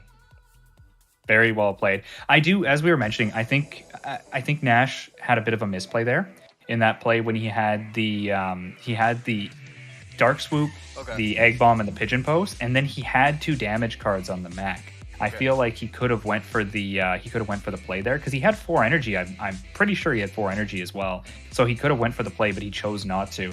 And that bird just having free reign on his mech was really what cost him the game there, because he needed to keep that mech alive. Definitely. Wait, sorry, like my bad. I think my bad. So we aren't actually having a round throughout game 3. Nash actually is taken out. Yeah. So, okay. My bad right there. Now we have Magizi going up against Abu NFT. Ooh, Abu. So it's a 2v2. A 2v2 tonight. Man, Nice. dude, I love it. Nash, unfortunately, is out of the game. I mean, big props. Amazing performance. I love the lineups. I love the combos and the dynamics that Nash has been showing us tonight. Unfortunately, we have to move on to the next player, Magizi. Dude, props, man. Yeah, well played. Wow. Looking forward to the next game. I mean, going back to the brackets like real quick. Here we go. Oh, sorry. Do we have the replays? And let's check that out right now.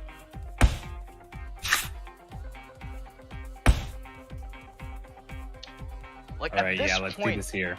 yeah, Nash still waiting for his cards. Doesn't have energy. 3v2 though. 3v2, and I think in the next round this is where Magizi just goes and puts up his brick wall, heals it back up. Yeah, so this is, when we get into this, he's going to have 4 energy here. So watch this next play. This is where I think Nash dropped the ball. He has the backdoor, and he chooses not to use it. He chooses to pass here.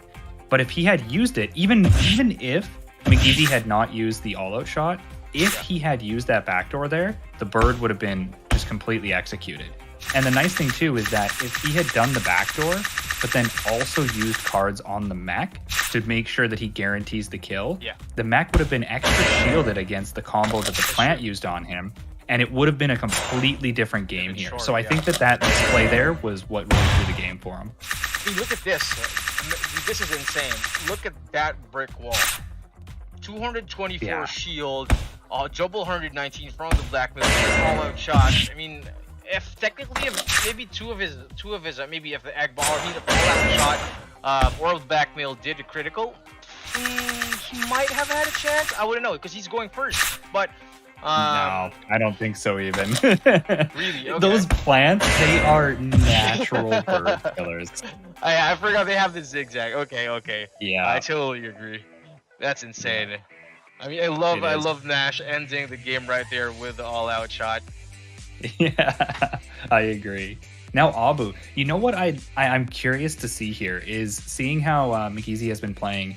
I wonder if with all the birds that we've been seeing, potentially we could see an Aqua introduced, because we haven't seen any Aquas, and Aquas are strong, right? They're very good, especially any Aqua that has like a Beast card or something could be really good as well. But I'm excited to see what they plan on doing. Like for a while, like I've been also looking at Ronin Aquas. Just only because like having Tail Slap, I mean that's just another additional utility plus the critical. But I'm not quite sure why it hasn't been as widely used like more recently. Is it because like it doesn't really do enough damage? Yeah, it's the crit changes. So now Ronin is significantly weaker on an Aqua because crit damage is calculated based on your morale. And Aquas have very, very low morale, right? So Ronin doesn't do as much damage as it used to do on an Aqua. Previously, when it was just flat damage, it was a lot better. But now, you know what card actually does really good on an Aqua is Dual Blade. Because Dual Blade, the thing is about Dual Blade is that it has a set crit damage. It's 200% guaranteed no matter what your morale is, right? So an Aqua with Dual Blade actually does quite well because the morale change doesn't affect it at all, right? So I've seen that a little bit more. I love Ronin. I used to use it a lot. I actually used to use Ronin on my dusts. I was well known for making a dust called the Samaraptor. Actually, I made a Raptor, and then I made a Raptor with Ronin and it became Samaraptor. So did this happen by chance, or did you purposely breathe this out? A little. So the Raptor happened 100% calculated. I had to go through like 4 or 5 generations to get that Axie. And when I got it perfectly, I saw that one of them had an R1 Ronin, and I was like, that'd be cool if that came out. maybe we see if we could promote that with like, another Axie. So I bred it with another Axie that had a dominant Ronin, and sure enough, it came out. And I ended up running it in the arena one time on stream, and it did very well. This was pre-crit changes, by the way. So everybody loved it. Everyone got behind it. All my scholars started asking for it too. Oh, we want to run the Samaraptor. Yeah. So it was a lot of fun. So I mean, this was probably like season 18, if I'm not mistaken, before they did all the. Or was it 17 or 18? Yeah, I mean, one of It was those. season 18 before season 19 because there was the okay. balance changes that happened. Yeah, so it was season 18 was kind of like the highlight of when I was playing that. Season 18, I believe I topped at about top 800, I believe, in season 18. So yeah, I fought pretty hard for season 18, and I did a lot of breeding and crafting, right? Because I remember season 18 was after the bull run, but it was still at a point where we were still doing a lot of competitive breeding and trying to get people up into the top of the leaderboards, right? Season 19, unfortunately, was when things started to slow down a little bit. I mean, it's pretty tricky for you because, I mean, you're not only a competitive player, but, I mean, you're also a leader. You're also a guild leader. Yeah. So you're going to have to find the balance for that. I mean, would you be wanting to, spend most of your time in the arenas or in the marketplace? So, there's a trade-off. But, I mean, with the growing MTTM family, I mean, I bet you have the best talent, like, in your team. And just looking forward to seeing not only you play, but also, like, everyone else and also the scholars, like, in the arena, just in the leaderboards. Because, I mean, it's a different story when you do have your guild leaders actually also playing with you in the arena. Like there's a bit of I agree. there's a bit of an inspiration, I would say, and it's just really refreshing and just a lot encouraging to the scholars, especially for everyone else at home playing, for all the scholars who have bigger guilds as well. So yeah, go into the game. Let's go.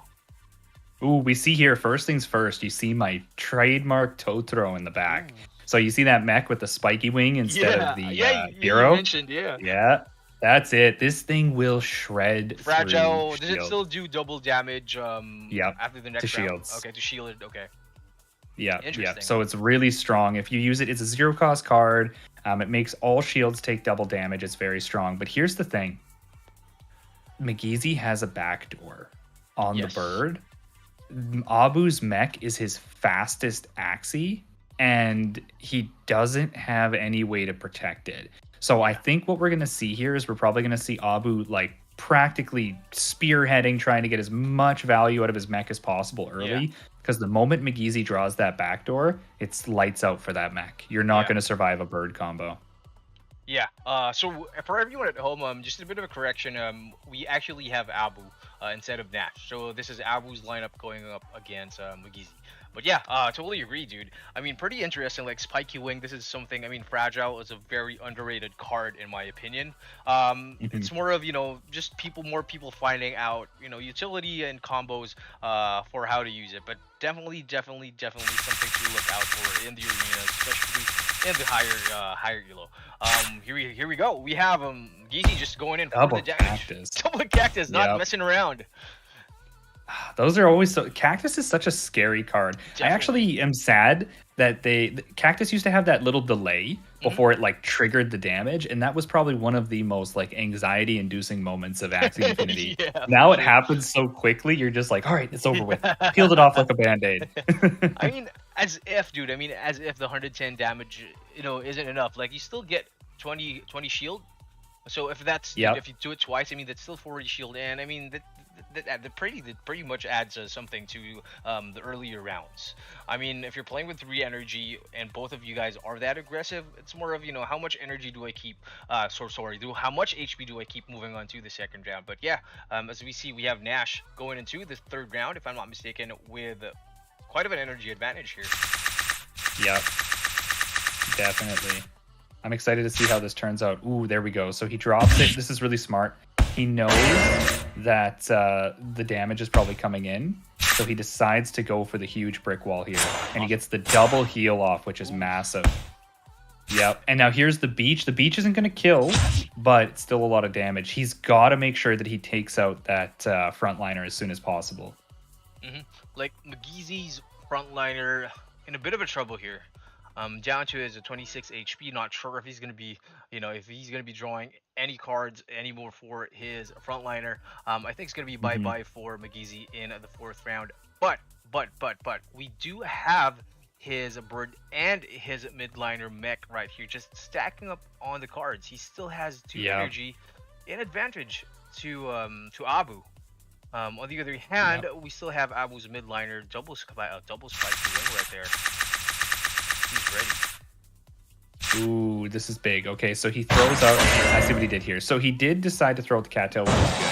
Now we got the spiky wing into the hot butt. So the hot butt is going to shut off the Goda, so he doesn't have to worry about the Goda pressure. But we already know McGeezy's looking for the backdoor. If McGeezy gets the backdoor here, it's going to be almost like GG for Abu, unfortunately, because Abu doesn't really have a whole lot to pressure outside of just what we see. Now, one other thing we could potentially see happen here, because, you know, McGeezy doesn't want to fight with that bird against one of the plants, is... Oh, no, he is going to go for it. Never mind. I was going to say he might try and... he is keeping the egg bomb up. This is so smart. So he went egg bomb second so that the damage would be targeted at the bird rather than the mech. Ooh, this is tough. And now the egg bomb again. How's Abu going to play this? He needs to heal up. Okay, going for the spike. And the all out. The heal at the very end probably wasn't the right play. He goes for it. Now it's the mech. This is going to be really hard for Abu. But he has the spiky wing, right? Yeah. So you never know here. He's got to go for... I think spiky wing, hot butt. Oh, he's going... Yeah, this is exactly what he has to do. So we'll see what happens. Ooh, the double Goda. Okay, here we go. All right, spiky wing into the heal. This is huge because I wonder if he's going to heal extra. No, he doesn't.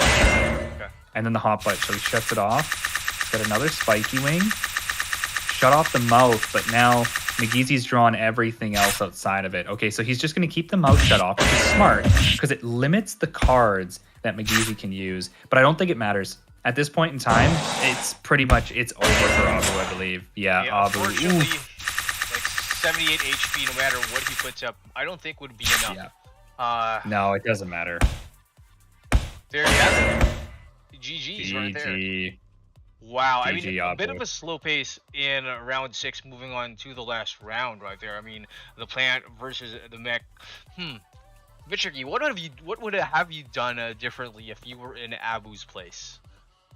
So I think one of the things I probably would have done a little bit differently in Abu's place there is I think team comp wise, I would not have picked that comp into McGeezy's, knowing that McGeezy was running the backdoor bird. I probably would have ran the... I see the midliner is really cool. It's really unique. But I probably would have ran a Axie that was faster than the mech to protect the mech from the backdoor from the bird.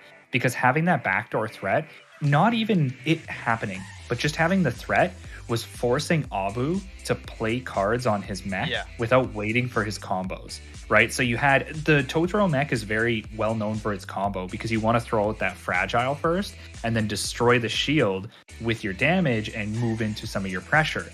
But having the backdoor threat, Abu is probably always thinking, oh, I got to get the value out. My mech could be dead next turn, right? And I think we might see that change going into the next round.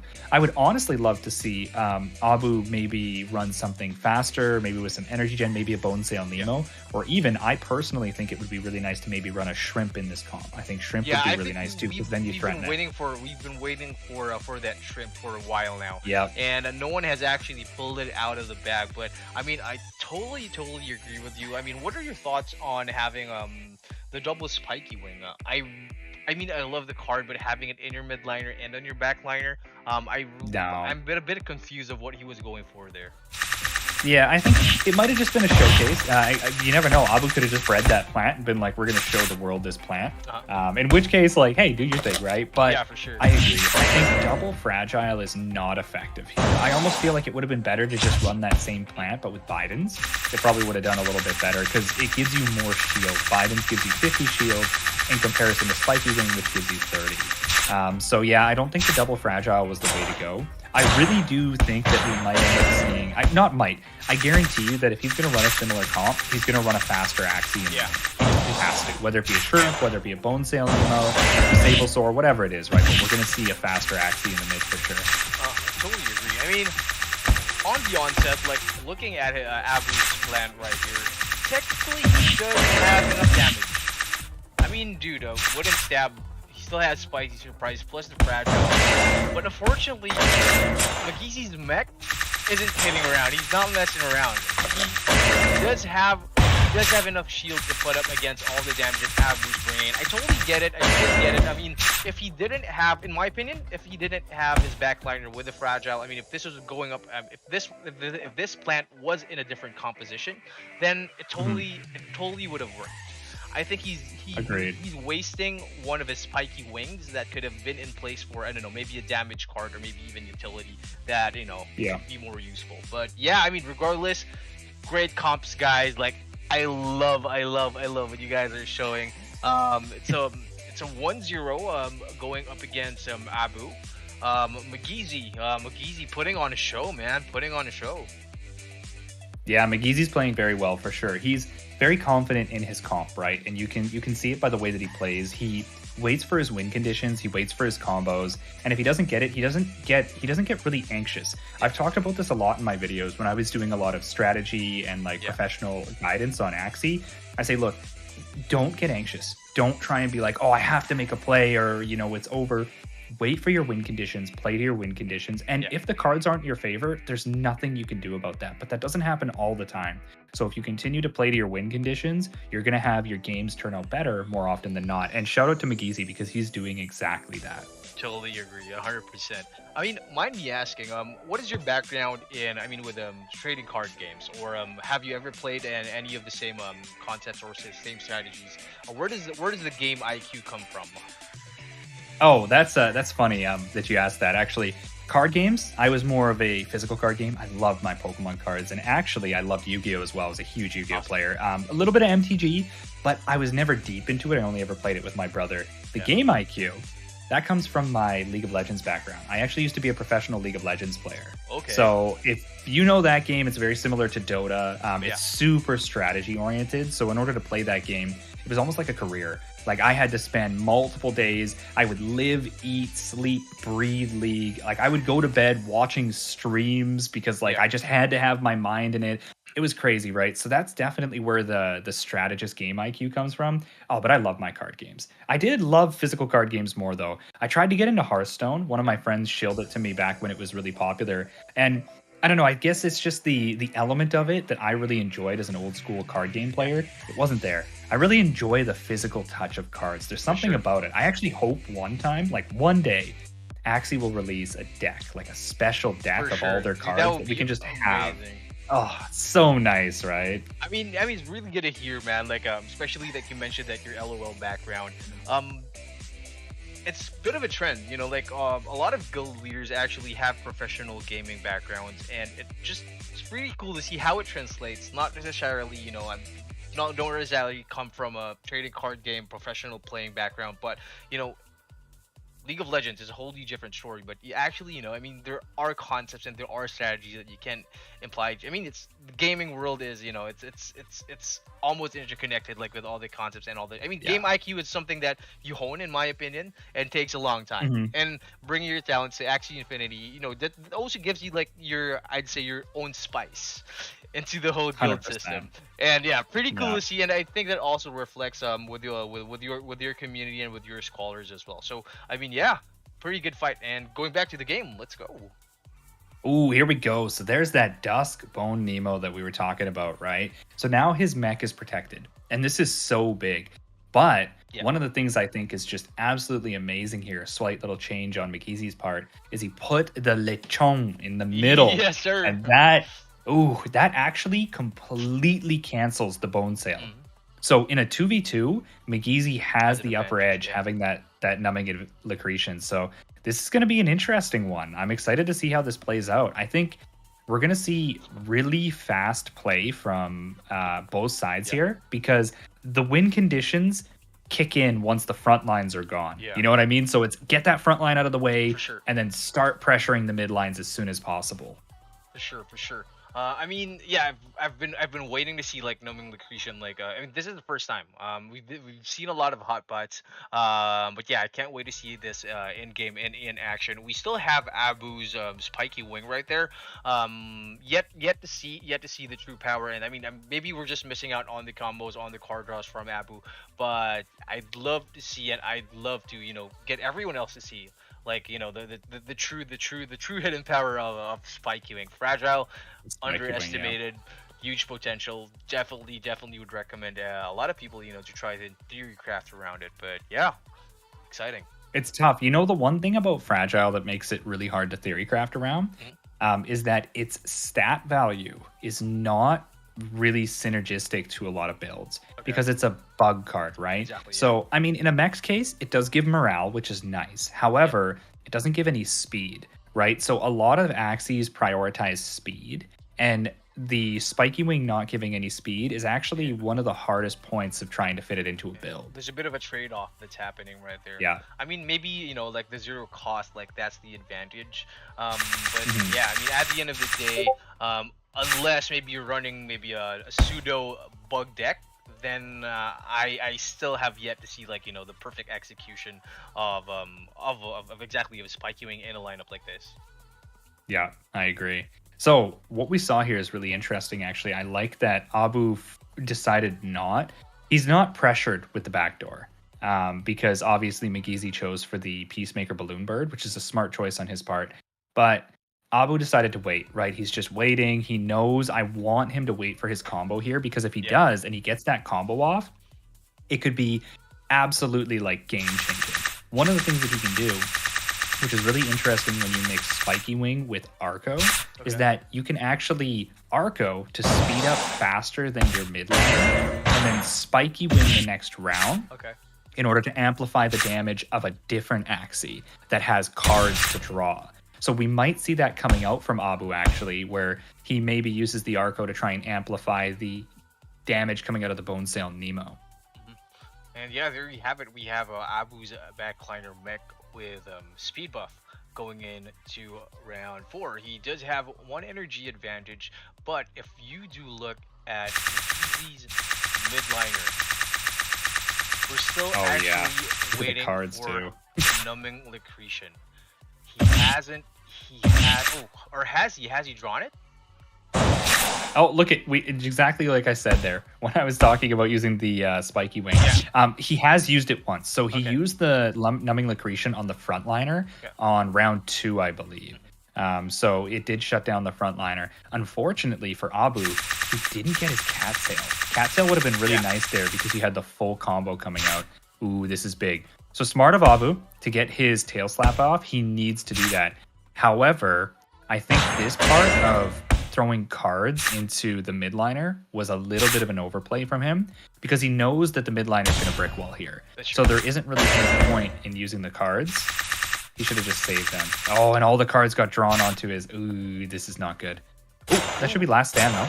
Yep, last stand. Okay, that's big. Interesting. I have a feeling... Oh, this is so good! Double Goda! Into the pair! Oh! This... Watch the Spiky Wing power coming out of here. Oh, actually, the Spiky Wing's just gonna shake off the fear. Oh, the double Arco. Wait, you guys, this is it. Okay. This is it. Watch. He's faster than the bird now. He's gonna go first. If he draws a Spiky Wing, he draws it. This is the power of Spiky Wing. This is it. Oh my goodness. He doesn't even need it. Wow. Abu with the meticulous. That ending. Perfectly played by Abu. We were just talking about it. We were just literally talking about it. I mean, not only the utility of a Spiky Wing, but using it to take out the fear. I mean, another zero cost card that turns around the game. Man, I love it. I can't wait for the replay. I think this is going to be going onto one of our replay of our play of the games. Play of the games, definitely. Huge. Wow. The double Arco too to go faster than the bird, phenomenal. Very well played. Very well played. Yeah, the power of the Spiky Wing. There you have it, guys. Everyone watching at home. I think it's good to spare a few minutes to scour the marketplace and come up with your own theory crafts for spike queuing. I've been looking at it like for a while now. I do have one. I do have a plan with spike queuing. I think it's hot butt and also zigzag if I'm not mistaken. Yeah, I mean I was talking about branch charge. So branch charge is, I don't know, like I haven't seen a lot of people use it until, I mean, this is why I brought it up, is I saw it, in the last game. But branch charge gives you morale, possible crit with combos with another plant card if I'm not mistaken, right? Yeah. With 2. It's weird they don't write it out right, but you got to combo it with 2 plant cards in order to get that crit. Yeah, it's been tested. I mean, would you I mean, is it assured, or does it just give you a higher chance of getting the crit? I mean, no, just higher chance. It's never assured. If it was assured, people would be pulling their hair out. Does it mean that the more plant cards? I mean, if I played, if I played a 4-stack combo, like double branch charge, maybe maybe like 2 other cards, like would it actually assure you of a crit? That's an interesting point you bring up, because I've never thought of that, but it would make sense actually that would be the case, because I've seen plenty of times there be, single plant cards played and it never crits, but then double plant cards and it always seems to at least crit. No, I can't say always.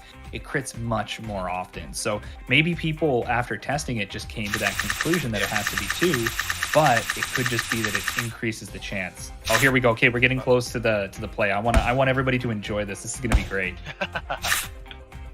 So this was smart here, by the way, that he used the Ivory and the Nemo. So good draw, very good draw from Abu. That was very lucky of him. But he gets the melee cards off knowing that the Legion is coming. And then he also makes sure to put up the Ivory so that the Ivory gives him card draw. And then here, he doesn't overcommit. Yeah. So he chooses to just wait. He's like, look, I'm not going to win this regardless of what I do. And then this one's beautiful.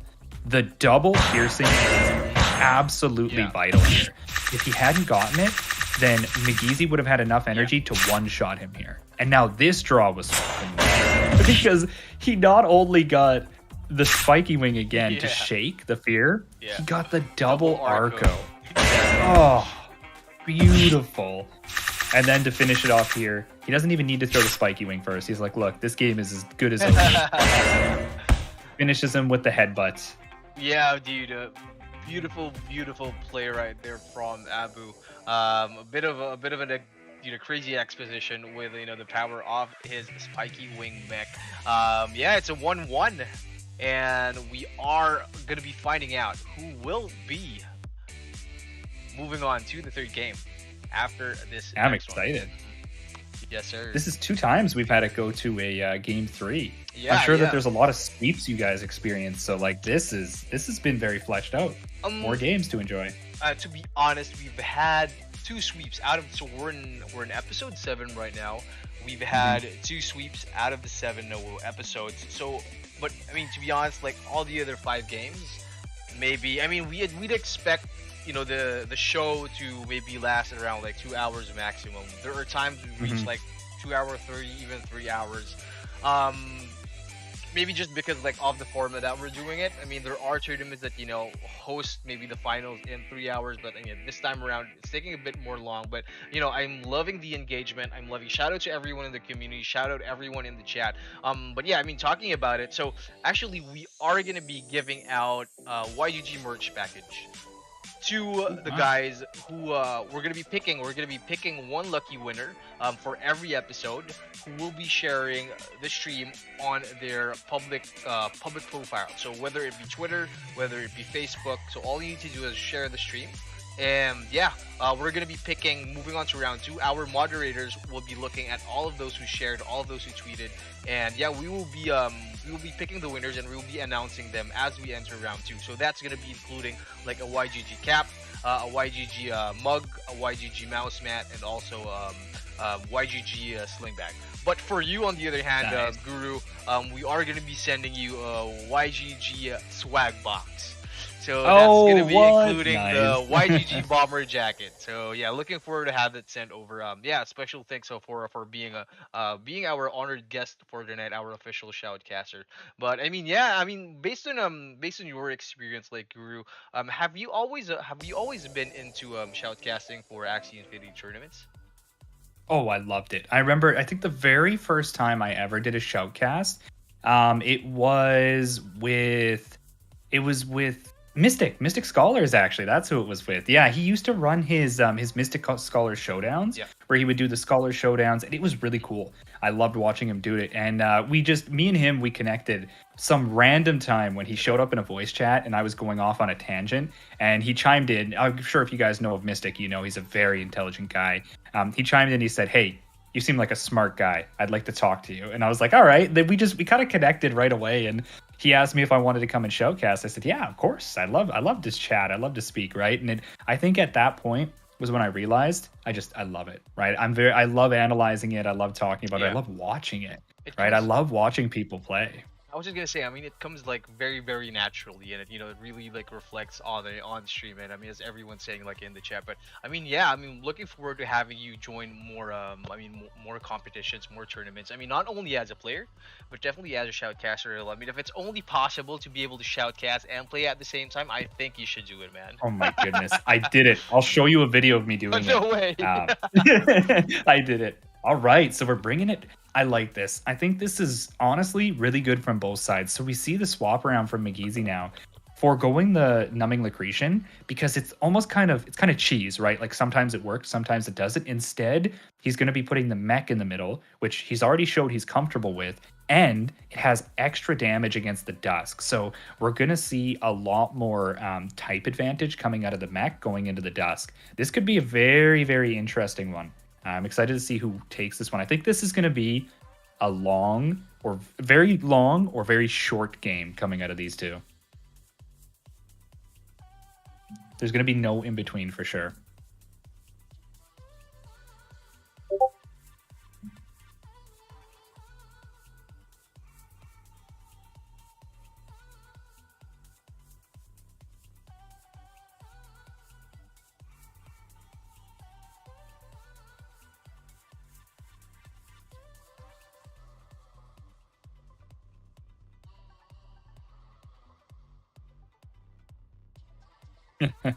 I see you in there, Zero. I think he does have it. Sensei Abu has this. Oh, sorry about that. Like I was talking on the chat, shouting out, and I was my bad. Hey Zero, what's good, man? It's all good. All right, here we go. Right off to a huge start. That round one is just massive. Having all that damage put onto Abu's plant puts him in a position now where he's really limited in his ability. And it was kind of a toss-up, right? Because sometimes it's risky to throw those beast cards out round one, because if there's a cattail on the other side, you could really flip the game in the other player's favor. And thankfully for him, there was no cattail. So now, of course, we're going to see the cattail come out on both sides. Ooh, he gets the value, though. He gets the card draw value. That is really, really big for Abu. Massive. So now he's in a position where he has all the cards he needs. So we're going to probably see him showcase a little bit of the power. Oh, the energy steal coming out. The balloon. Doesn't matter. Here we go. Pure damage. Watch this. Oh, look at that hair dagger. Look at that damage. Insane. Just love it. It's so much damage comes out when you have that spiky wing proc. So now we're going to see a little bit more pressure. Energy pressure is a really big thing here. So we got the spiky wing into the Goda, which will kill, by the way. Oh, no, it won't kill. Oh, my goodness. Eight health away. All right, what are we going to see here? Constant brick walls coming out of Abu. And I wonder, will this kill? This is going to kill. Oh. Yes, it does. Oh, that's not good. Unfortunately, 3 energy wasted on the end of Abu. He just get the tail slap in though, but moving on to round 6, it's gonna be 1v2. A bit of shield right here for Abu. Not gonna going in with the egg bomb, but the double fear, he's gonna be missing. He's gonna be missing down to 15 HP. Down to 15 HP. And the zero cost. Jeez, McGeezy. Is this gonna be the reverse sweep we see out of McGeezy? He's already slayed Nash. Now he's slayed Abu. Yeah, I mean, Dude, this is what I love. I mean, I personally, as I mentioned, I haven't seen McGeezy play competitively, but I mean, I love seeing people in the YGG community, like not only YGG but in the whole Axie Infinity community, like stepping up and playing up against like these OGs, like these big names, and actually showing what they have to offer. I mean, I think that's what it's supposed to be all about. Like you have Agreed. these guys setting the bar, but you have new entrants or new people trying to have their hand at competitive Axie Infinity and in esports. Dude, it's a free for all. It's a wild west right now for NFT gaming, and it's an exciting time. I mean, imagine we only have at this point like the hype that we have with Axie Infinity, I think, is still unmatched by any other game. But imagine when we Agreed. come to a point where we do have multiple esports games that are in the NFT and blockchain space. That's gonna be insane, in my opinion. You're speaking my language. I think that's one of the things that I'm looking forward to most. And it's not that, I'm not satisfied with Axie. I love Axie. It's that I love having a more diverse ecosystem to enjoy, right? Like you want more to go do. There's times when maybe you're burned out on Axie. Well, okay, go and, play another game, maybe explore some esports in it. Plus, I think that there are different ways to explore the skill floors and skill ceilings, right? Axie's a lot more like pure strategic. It's not as much mechanical. But then I'm excited for mechanical games. Being a League of Legends player in my background, I love those spicy plays when you see, Faker or one of the pro players pop off and everybody's freaking out. And you can only just imagine what it feels like to be in the heat of the moment. I'm really looking forward to that. I mean, not to mention like having, a couple of hours a day, like playing Axie Infinity, playing a competitive card game, and then moving on to something like very, very dynamic, like maybe an FPS like blockchain game, or maybe even MOBA blockchain game. And, having that, I mean, that's the perfect world in my opinion. Like 6 hours in a day playing NFT and blockchain games. That is going to be happening like pretty soon. But yeah, moving on to the replay. Let's go.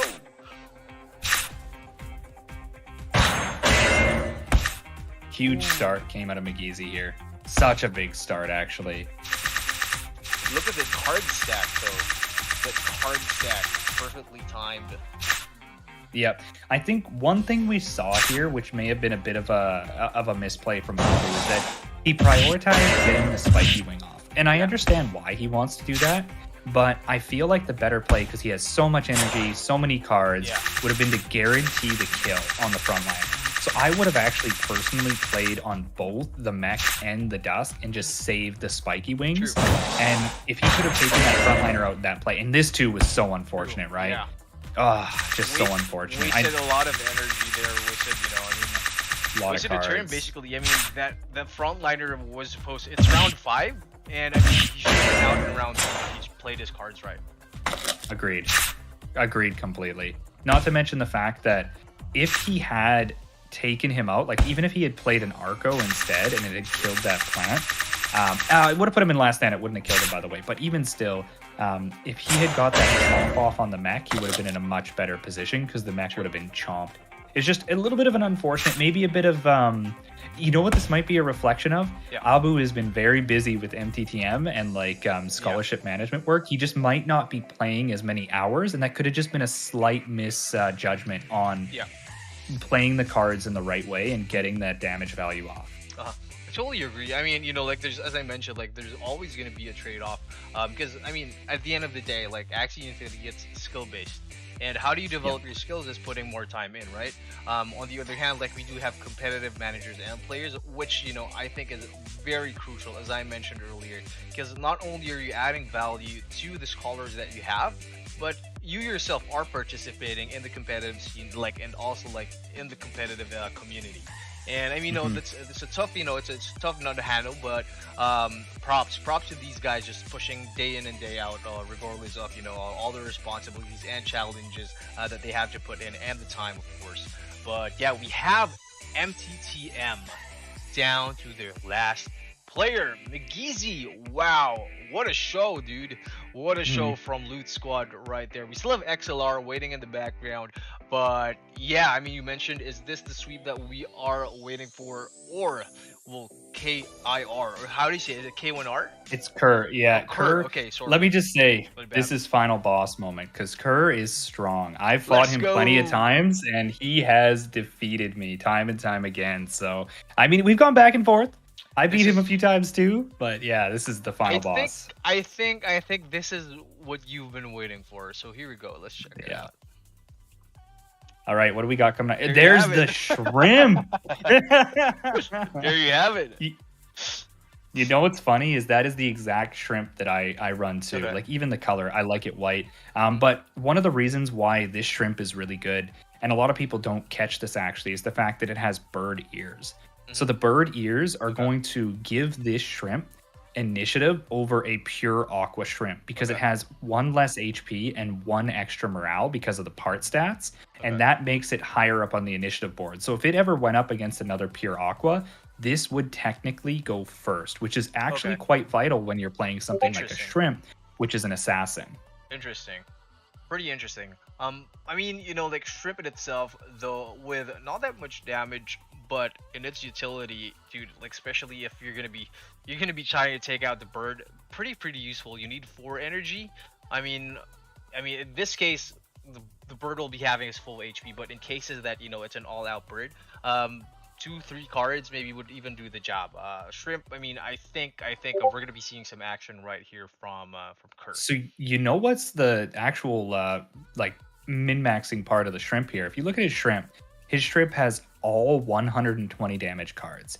If the bird does not shield, 3 cards will actually be kill enough. that bird from a shrimp. Interesting. Yeah. So that's the big thing about shrimps actually, and that specific shrimp is a little bit more expensive because of the fact that it has that ability to any of those 3 cards, Aranda, Crimson Water, or Blue Moon, it'll all finish that bird in 2 cards, only if it doesn't have any shield. If it doesn't have shield, it will survive. Okay, I see. You know, I mean, really at this point, it's gonna be at the luck of the draw. If we are gonna be seeing, you know, if we're gonna be seeing some action from Curse midliner, but I mean, we still have yet to see the performance. If you know, if McGeezy is gonna be putting up a fight, or will he be taken out finally in this game? Kerr, last man standing, MTTM. Everyone in the chat, let's go MTTM. Is this gonna be the game for the turnaround? I can't wait. It might be. If there's any MTTM fam in the chat, make sure you spam those gates, boys. Let's show Kerr some some support here.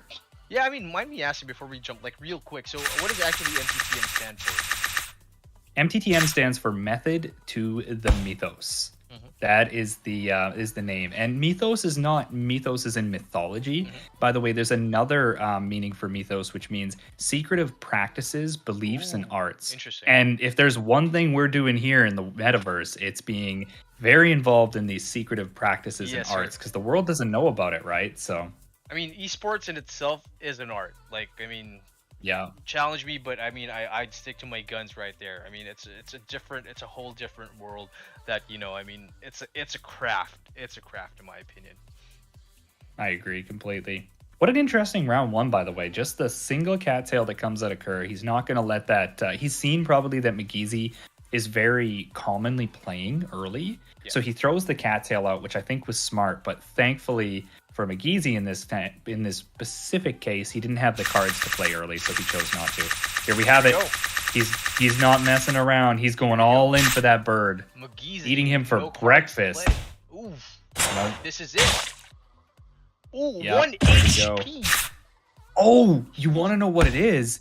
It's actually, I think it's because that bird has a beast card now, so it's a little bit different. But either way, 1 HP. That's really important to know. He's he was saved by a hair off his beast card. That 1 HP made all the difference right there. Wow, though. I mean, the shrimp in action. First midliner down to his last 2 cards. We have the flying carrot. Are you ready for this? 4 beast cards into, is that a cattail? Oh no, it's no cattail. It was a cattail on the other side. If he had cattailed there, that would have been absolutely incredible. Yeah. Definitely. I mean, going into round 4, we have Carter going. Ooh. Ugh. Very hard. Ow. So much damage. And the draw too. The cactus is gonna hurt though. Oh, that's a huge cactus. Not enough. Nope. Okay, here we go. This Crimson. is. I see why he did this for sure. because he doesn't want to give the card draw to McGeezy. So he said, look, I know you're going to use your cattail. I'm going to play it like this so that you don't get card draw. So I think what we'll probably see here is, ooh, the double Arco coming out from Kerr. He ain't playing games. Okay, now it's a mech versus mech, both with 2 energy going into round 7. 4-card stack on both teams, double flying characters. Is this gonna be get enough? A crit? Is it? Oh, is it enough? It's not enough. And the double Arco coming out of McGeezy. So even if it didn't, he had it. Well played, played, McGeezy. Dude, very well played. The 1v1, the mech 1v1, dude, in the last round, it reached round 7. I mean, yeah, you mentioned, dude, a bit of a above average like playtime here from both teams. Ooh, interesting. I think the biggest thing that happened there was more than likely the fact that he had been put in a position. This is what I think. I think that the bird is an important thing to get rid of, but I do also think that you have to be careful with your resources you use to get rid of that bird. The shrimp is really good. I think it is very strong. You know, it pressures on the bird, but having that mech in the middle puts you in a position where you have 2 Axies that you've got to prioritize getting rid of, because the brick wall on that front line for McGeezy is insane. And if you don't time getting rid of that brick wall fast enough, you're going to be in a position where he's just miles ahead of you, because he has so much more value coming out of it. All right, here we go. He just took care of that bird. Okay, now we have Kerr. Dude, basically all of his cards for his midliner, for his shrimp right there, is down the drain. But he's moving on to round 3. Trying to do as much damage as he can. You see that?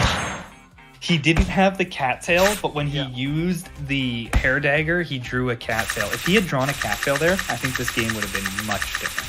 Definitely. I mean, round 4, McGeezy did have 2 energy. I mean, unfortunately, he didn't have any energy to steal right here with a Veggie Bite. I mean, 174 damage, bringing down Kerr's midline, 230 HP. Interesting. So, what might have been the play here? I saw what he was going for, and it was smart because he didn't want to give him the draw. Okay. But it might have actually been a good idea to have potentially passed there, so he had more energy to work with going into this round and been at an energy advantage. Still, it's hard to say, right? And even if he did have an energy advantage, he still would have had to deal with the Goda. So I mean, Goda just really adds a new dynamic. Okay. Would you? I don't think it would have been. I mean, wouldn't have been enough. No, only thing he could have done here was get a crit on one of these. I saw what he was going for. If he got a crit on any of those, he could have won it. And it was a good play on Kerr's side to try and do that. But yeah, 100%. I think the moment that he had that position where the brick wall on the plant worked and his Aqua didn't end up finishing off the plant, it was pretty much settled at that point, unfortunately. Definitely. I mean, we have McGeezy like winning by a hair right there. I mean, Kerr like putting up a really good fight. I mean, though this next game is but beside it. Yep. So for everyone watching at home, so this is what's happening right now. So McGeezy won the last game, bringing the score to 1-0. It's a best of 3. And if McGeezy wins this next game, MTTM is out of the competition.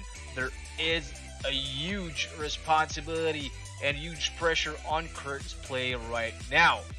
But the question is, will he be pulling some tricks out of the hat in the next game? What will we be seeing next? I mean, you've mentioned, Guru, you've mentioned that, you know, you've been playing with Kurt a lot of times. Is there any Axies that you anticipate that he will be pulling out in the next game? So one thing that I've seen Kerr be very good at playing, obviously, and I like it because it's a play style of mine.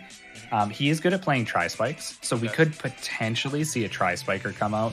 But I think ultimately, you know what I would love to see come out of Kerr is I would love to see a Spiky Wing Totoro come out of Kerr, because I think the Shrimp is a good mix, but he needs something that can just get rid of that frontliner with its brick wall. Like on demand, right? So I think if there was, I don't know if he will, obviously he may not, but I think if there was an opportunity for him to improve from where he was in the last game here, it would be to potentially add a spiky wing into the mix. But who knows? It could be anything, right? Maybe he brings out his tried and true tri-spiker. It could be a variety of different things. So I'm excited to see how it works. McGeezy, though, just playing absolutely phenomenal, like doing so well, representing Loot Squad with all his glory. You know, he's doing a really good job. So huge props to McGeezy. Yeah, definitely. Like one of the competitors to look out for in the coming rounds, or maybe even in other tournaments in the Axie ecosystem. I mean, it's actually tournament season again, if I'm not mistaken, right? So Yeah. Axie Infinity doing a bunch of grants for different guilds and different groups who will be hosting a lot of competitions. So might be asking, so are you going to be participating in the Axie Infinity retreat in Vegas this coming March? I won't be able to because unfortunately I am Canadian and there is still a lot of restrictions in place. So for me specifically, I did not plan to actually go just due to the fact that there's still a pandemic happening and there's a lot of restrictions. And for me to go out there, it would be actually really difficult. So I'm not planning on it. But of course, when we do have the opportunity to be more involved in the IRL Axie events, I'm going to be there for sure. I mean, what I love, I mean, with all due respect to everyone else affected by the pandemic, but I mean, what I love about the Axie Infinity tournament community and all the events that's happening right now, all the restrictions, it's actually just hyping up the physical events like 10 times, 20 times, 50 times more. Yeah. I can't wait, I can't wait to meet everyone. I can't wait to sit down and, get to hang out, maybe grab a beer with everyone else in the community and, just watch live Axie Infinity tournaments, man. Agreed. Ooh, look at this change. He brought out the lechon. Ooh. He's not playing around. I think this is an interesting way to play this because what he may want to try and do here is try and use the lechon to nullify the brick wall out of that front line and try and get rid of it. Yeah. The issue I see here potentially is that he does lack damage against the plant or the beast type, the mech type in this case. A lot of his cards are plant focused. Besides the Aqua, of course, the Aqua is going to be very good against the mech, but I'm not 100% sure if the Aqua is going to be attacking the mech, right? Because his priority is to go back to front. Yes. So he's going to try and get rid of that bird as soon as possible, which is going to be a huge... it's almost going to be like a card sink for his Aqua cards, which means he's going to have less opportunity to use those cards on the mech. But interested to see how this turns out. I know the Numbing Lacretian is a very strong card. Yeah, I mean, pretty interesting, team arrangement right here from Kurt, like just protecting his midliner at the same time still having a tank in the back line. The beach, zigzag, numbing, and also the mint rhyme story with Cleansent right there. I mean, he doesn't really need that much energy, but having that shield with 0 cost can maybe I mean, it's gonna be putting up against a bird for sure. If this goes down to 1v1, I'm gonna be putting my SLP on Curse backliner right there. But I mean, yeah, definitely like very two competitive players. Pretty interesting to see if is this gonna be the last round or are we gonna be seeing some more action from MTTM? That's the question. Yeah, you know what I'm interested to see here is if he decides to forego the back to front comp because it's not as valuable for him right now and actually try and get through that frontliner. It'd be a nice little curveball to throw into McGeezy because he may be thinking, okay, I got to get the value out of my bird. I have to work forward. He's going to end up shrimping me. But then what ends up happening is he may end up using the damage to actually get rid of that front line. And then if he can get rid of that front line, maybe a couple cactuses, some beaches, and he could expose that mech and start using Aqua cards on the mech. That would be huge. And then the 1v1 between the bird and the lechon, just that's not going to be good pretty for that bird. I mean, like at this point, I think the question is, at what round or how soon will Kerr be able to push through the mid lane? But then again, like McGeezy, like exceptional performance throughout the night. I bet, I mean, not only is there a lot of pressure from him, like wrapping up the game, but I mean, he's going up against Kerr and MTTM. I mean, in all honesty, this is one of the most exciting episodes that I've been through for the Managers Cup. Definitely, I only wish that I get to see both of these teams again, later on in other tournaments if there's a chance to. But I mean, from what's happening tonight, I think there's gonna be a bit of, I don't know, like friendly competition. Moving on to the other tournaments, getting to see both teams compete with one another. I love what's 100%. happening. I love what's happening. Yeah. It's the Interesting. rivalry, right? It's like the Goku versus Krillin. Or in this case, most people know Goku versus Piccolo because obviously that was Dragon Ball phase when it was Goku versus Yeah. Krillin. But no, I agree with you. I think it's really awesome. They're both playing really well too. I'm proud of both sides. McGeezy has been playing his heart out. Very well played. All right, we got this right off the bat. What are we seeing? The double Peacemaker and the Cactus. He's just going for damage right off the bat here. He knows if he can expose that midliner, it's going to be a completely different game for Kerr. Because if his Aqua is in the front, being able to actually get hit by the balloon from the bird. Because if you see here, he saved the balloon. So he can utilize the balloon to fear the Aqua and stop him from using the shrimp. Ooh, and he's going for the piercing and the Arco. He's not messing around. No punches being pulled. Oh, and the crit! Okay, it wasn't enough. Okay, a bit of a heal That right was here. scary. I feel like, unfortunately, I don't think he's going to be having like enough cards to be able to protect his frontliner. Kerr in a bit of a trouble entering the next round. He does have an energy advantage. He does have the shrimp. He does have two of them in the bag. Unfortunately, I mean, hopefully he gets a pullout. I think he will. A perfect combo that he will be able to finally take out the back lane and the bird of McGeezy. The question is, I just think, McGeezy is going to be the one who's going to be able to push into the mid lane or into, the off. Basically push up to the mid lane first before Kerr does. Yeah, that's going to be a big thing here, right? I think the card disadvantage isn't a big deal because that can be turned around pretty quickly with the frontliner on McGeezy. But I do think, ooh, he comes out with the Egg bomb. Oh, the balloon as well. Yeah, the egg bomb takes all the. Oh wow, that's huge. If only he crit on the beach, that could have actually ended that bird in one shot. Okay, now. Yeah, that's big. I mean, Kerr now only needs 2 cards to be able to take out McGeezy's backliner. It's going to be bringing the game into 2v2 entering round 5. 2 advantage. So this is what could happen. He could use 2 cards to try and take out that backliner, and it would work. And then he could follow up with a combo onto the mech, which would be huge. Because if you are looking at the 1v1 between the plants on the board right now, the Lechon is going to win it because that other plant is 100% melee cards, right? Yeah. But in order to do that, he's going to have to not lose his energy, which I just don't think is going to happen because 100% McGeezy this next round is going to go for energy steals. So it'll be really hard for him to do that. Ooh, he's getting the damage off and he's going for the energy steal. McGeezy's just sacrificing his bird right there. I mean, doesn't care if you have the shrimp. I want it. Give me the shrimp. Now it's a 2v2 entering the next round. Ooh, critical from the Veggie Bite. 191 HP on Kerr. He still has the Drain Bite right there. A double zigzag. This is it. Oh no, but he missed the energy. Oh my goodness. If he see, that's what I was saying about the energy loss. The fact that he lost it means that this doesn't actually kill the mech. You're right. Exactly. And now he goes for the delta, and he gets the crit. Huge. Okay. This isn't looking too hot for Kerr. I think what he does here now.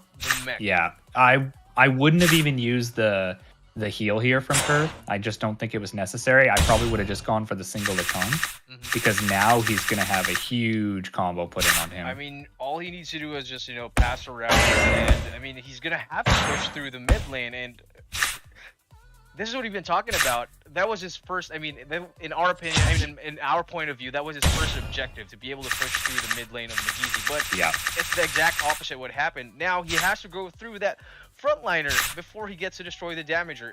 He doesn't have cards, but after how long would it take? The crit.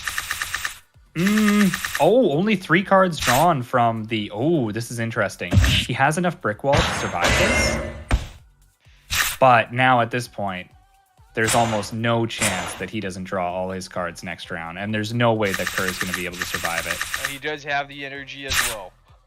Yeah, he's going to be able to take this, I believe. Is this going to be it? Yep, here we go. Is this going to be it? GG. It is. That's it. A big GG's. Well played. McGeezy with the 3-man sweep.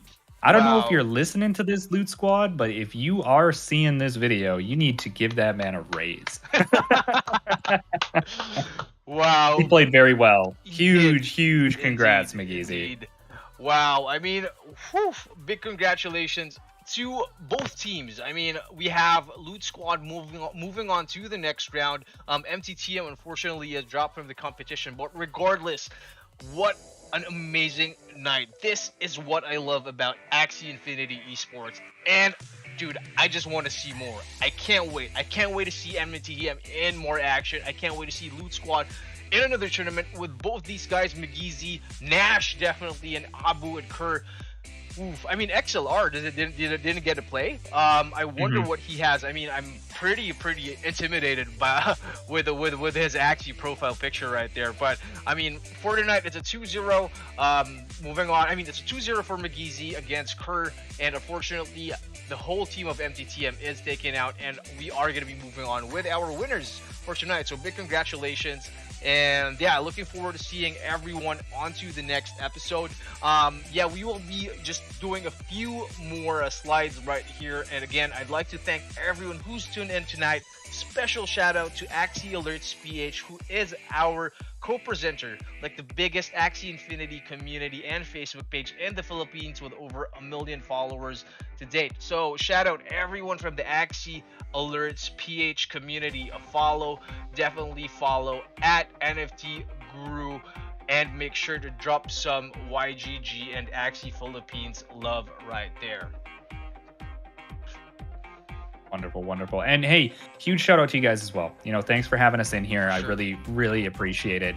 Always had huge aspiration, and always looked up to YGG and what you guys are doing. You guys were one of the originals, you know, you paved the way. So always love being associated, being involved, and feeling honored just to even be invited and be welcome to come and not only compete, but also be on the comms with you and be able to chat and commentate on the gameplay. It was a lot of fun. I can't wait. I definitely be back for another one. No, for sure, definitely, man. I mean, like the information and the knowledge that you've shared, not only with the community, but I mean, I myself, I'm probably the guy in the core team in YGG with the lowest MMR, and I'm not even kidding you. But maybe moving on after this shoutcast experience with you, I'd probably maybe from 1,200 MMR, maybe I'd go up to maybe like 1,250. And I'm gonna be Wow. What an improvement. No, but yeah, I mean, all seriousness, like, yeah, definitely, man, like, love the I mean, I really love, like, you know, the professional information and the knowledge, and and of course the community that you've shared with the YGG family as well. But man, looking forward to more competitions and also more experience and more events. Especially, I'd love to see you again here in the Managers Cup. Just real quick, let's go to the brackets. So now we have Loot Squad actually moving on to the next round. And so for next week's episode, our last episode for the first phase of the YGG Managers Cup, whoever wins will be going up against Loot Squad. So now we have Axie Alerts versus Levox Esports for game 1, Got Skills PH and Axie GG for game 2. Meditate against Axie Global, and then Loot Squad against our unknown competitor. But yeah, we are getting closer to the finals, and I hopefully we get to see everyone live and on set for the championships. But again, you know, before we go, NFT Guru, why don't you drop your socials and invite everyone from across the board from our multi-stream to, you know, follow and support not only you but also MTTM. Yeah, for sure. Well, I'll make it sweet and simple, right? If you guys have us on Twitter, and I know Twitter is really popular. I am also on Facebook, but absolutely everything from me, it's always going to be MTTM_official. And if you do end up finding your way into MTTM, we're not like a traditional Axie Infinity guild. We are an open source, openly welcoming NFT community. So no matter what guild you're in, whether you're part of the Loot Squad fam, despite the rivalry that grew up today, YGG, no matter where you're at, if you have an interest in NFTs, gaming, you're welcome in the MTTM community. So feel free to join the Discord. You can chat with and get to know people. Lots of information in there, so you're always welcome. So yeah, NFT Guru on YouTube, Twitter, as well as Facebook, and MTTM Official on Twitter. Make sure to join the Discord, and we'll give you a nice warm welcoming. You as well, John. Get in the Discord. Awesome. For sure. Let's do it. I mean, you heard it first from the main man himself. Guys, show some support to YGG community, like hashtag Team YGG, hashtag We Are YGG, and yeah, we are going to be seeing everyone next week for our last episode of Managers Cup for round 1. Once again, my name is John Sedano, Community Marketing Manager for Yield Guild Games, and my partner, the one and only NFT Guru, MTTM's founder. Thank you guys once again for having me. It was a blast. I'm looking forward to the next one. And GG everybody, Loot Squad MTTM, you guys played your hearts out. Proud of you. All right, everyone. See ya. Bye-bye.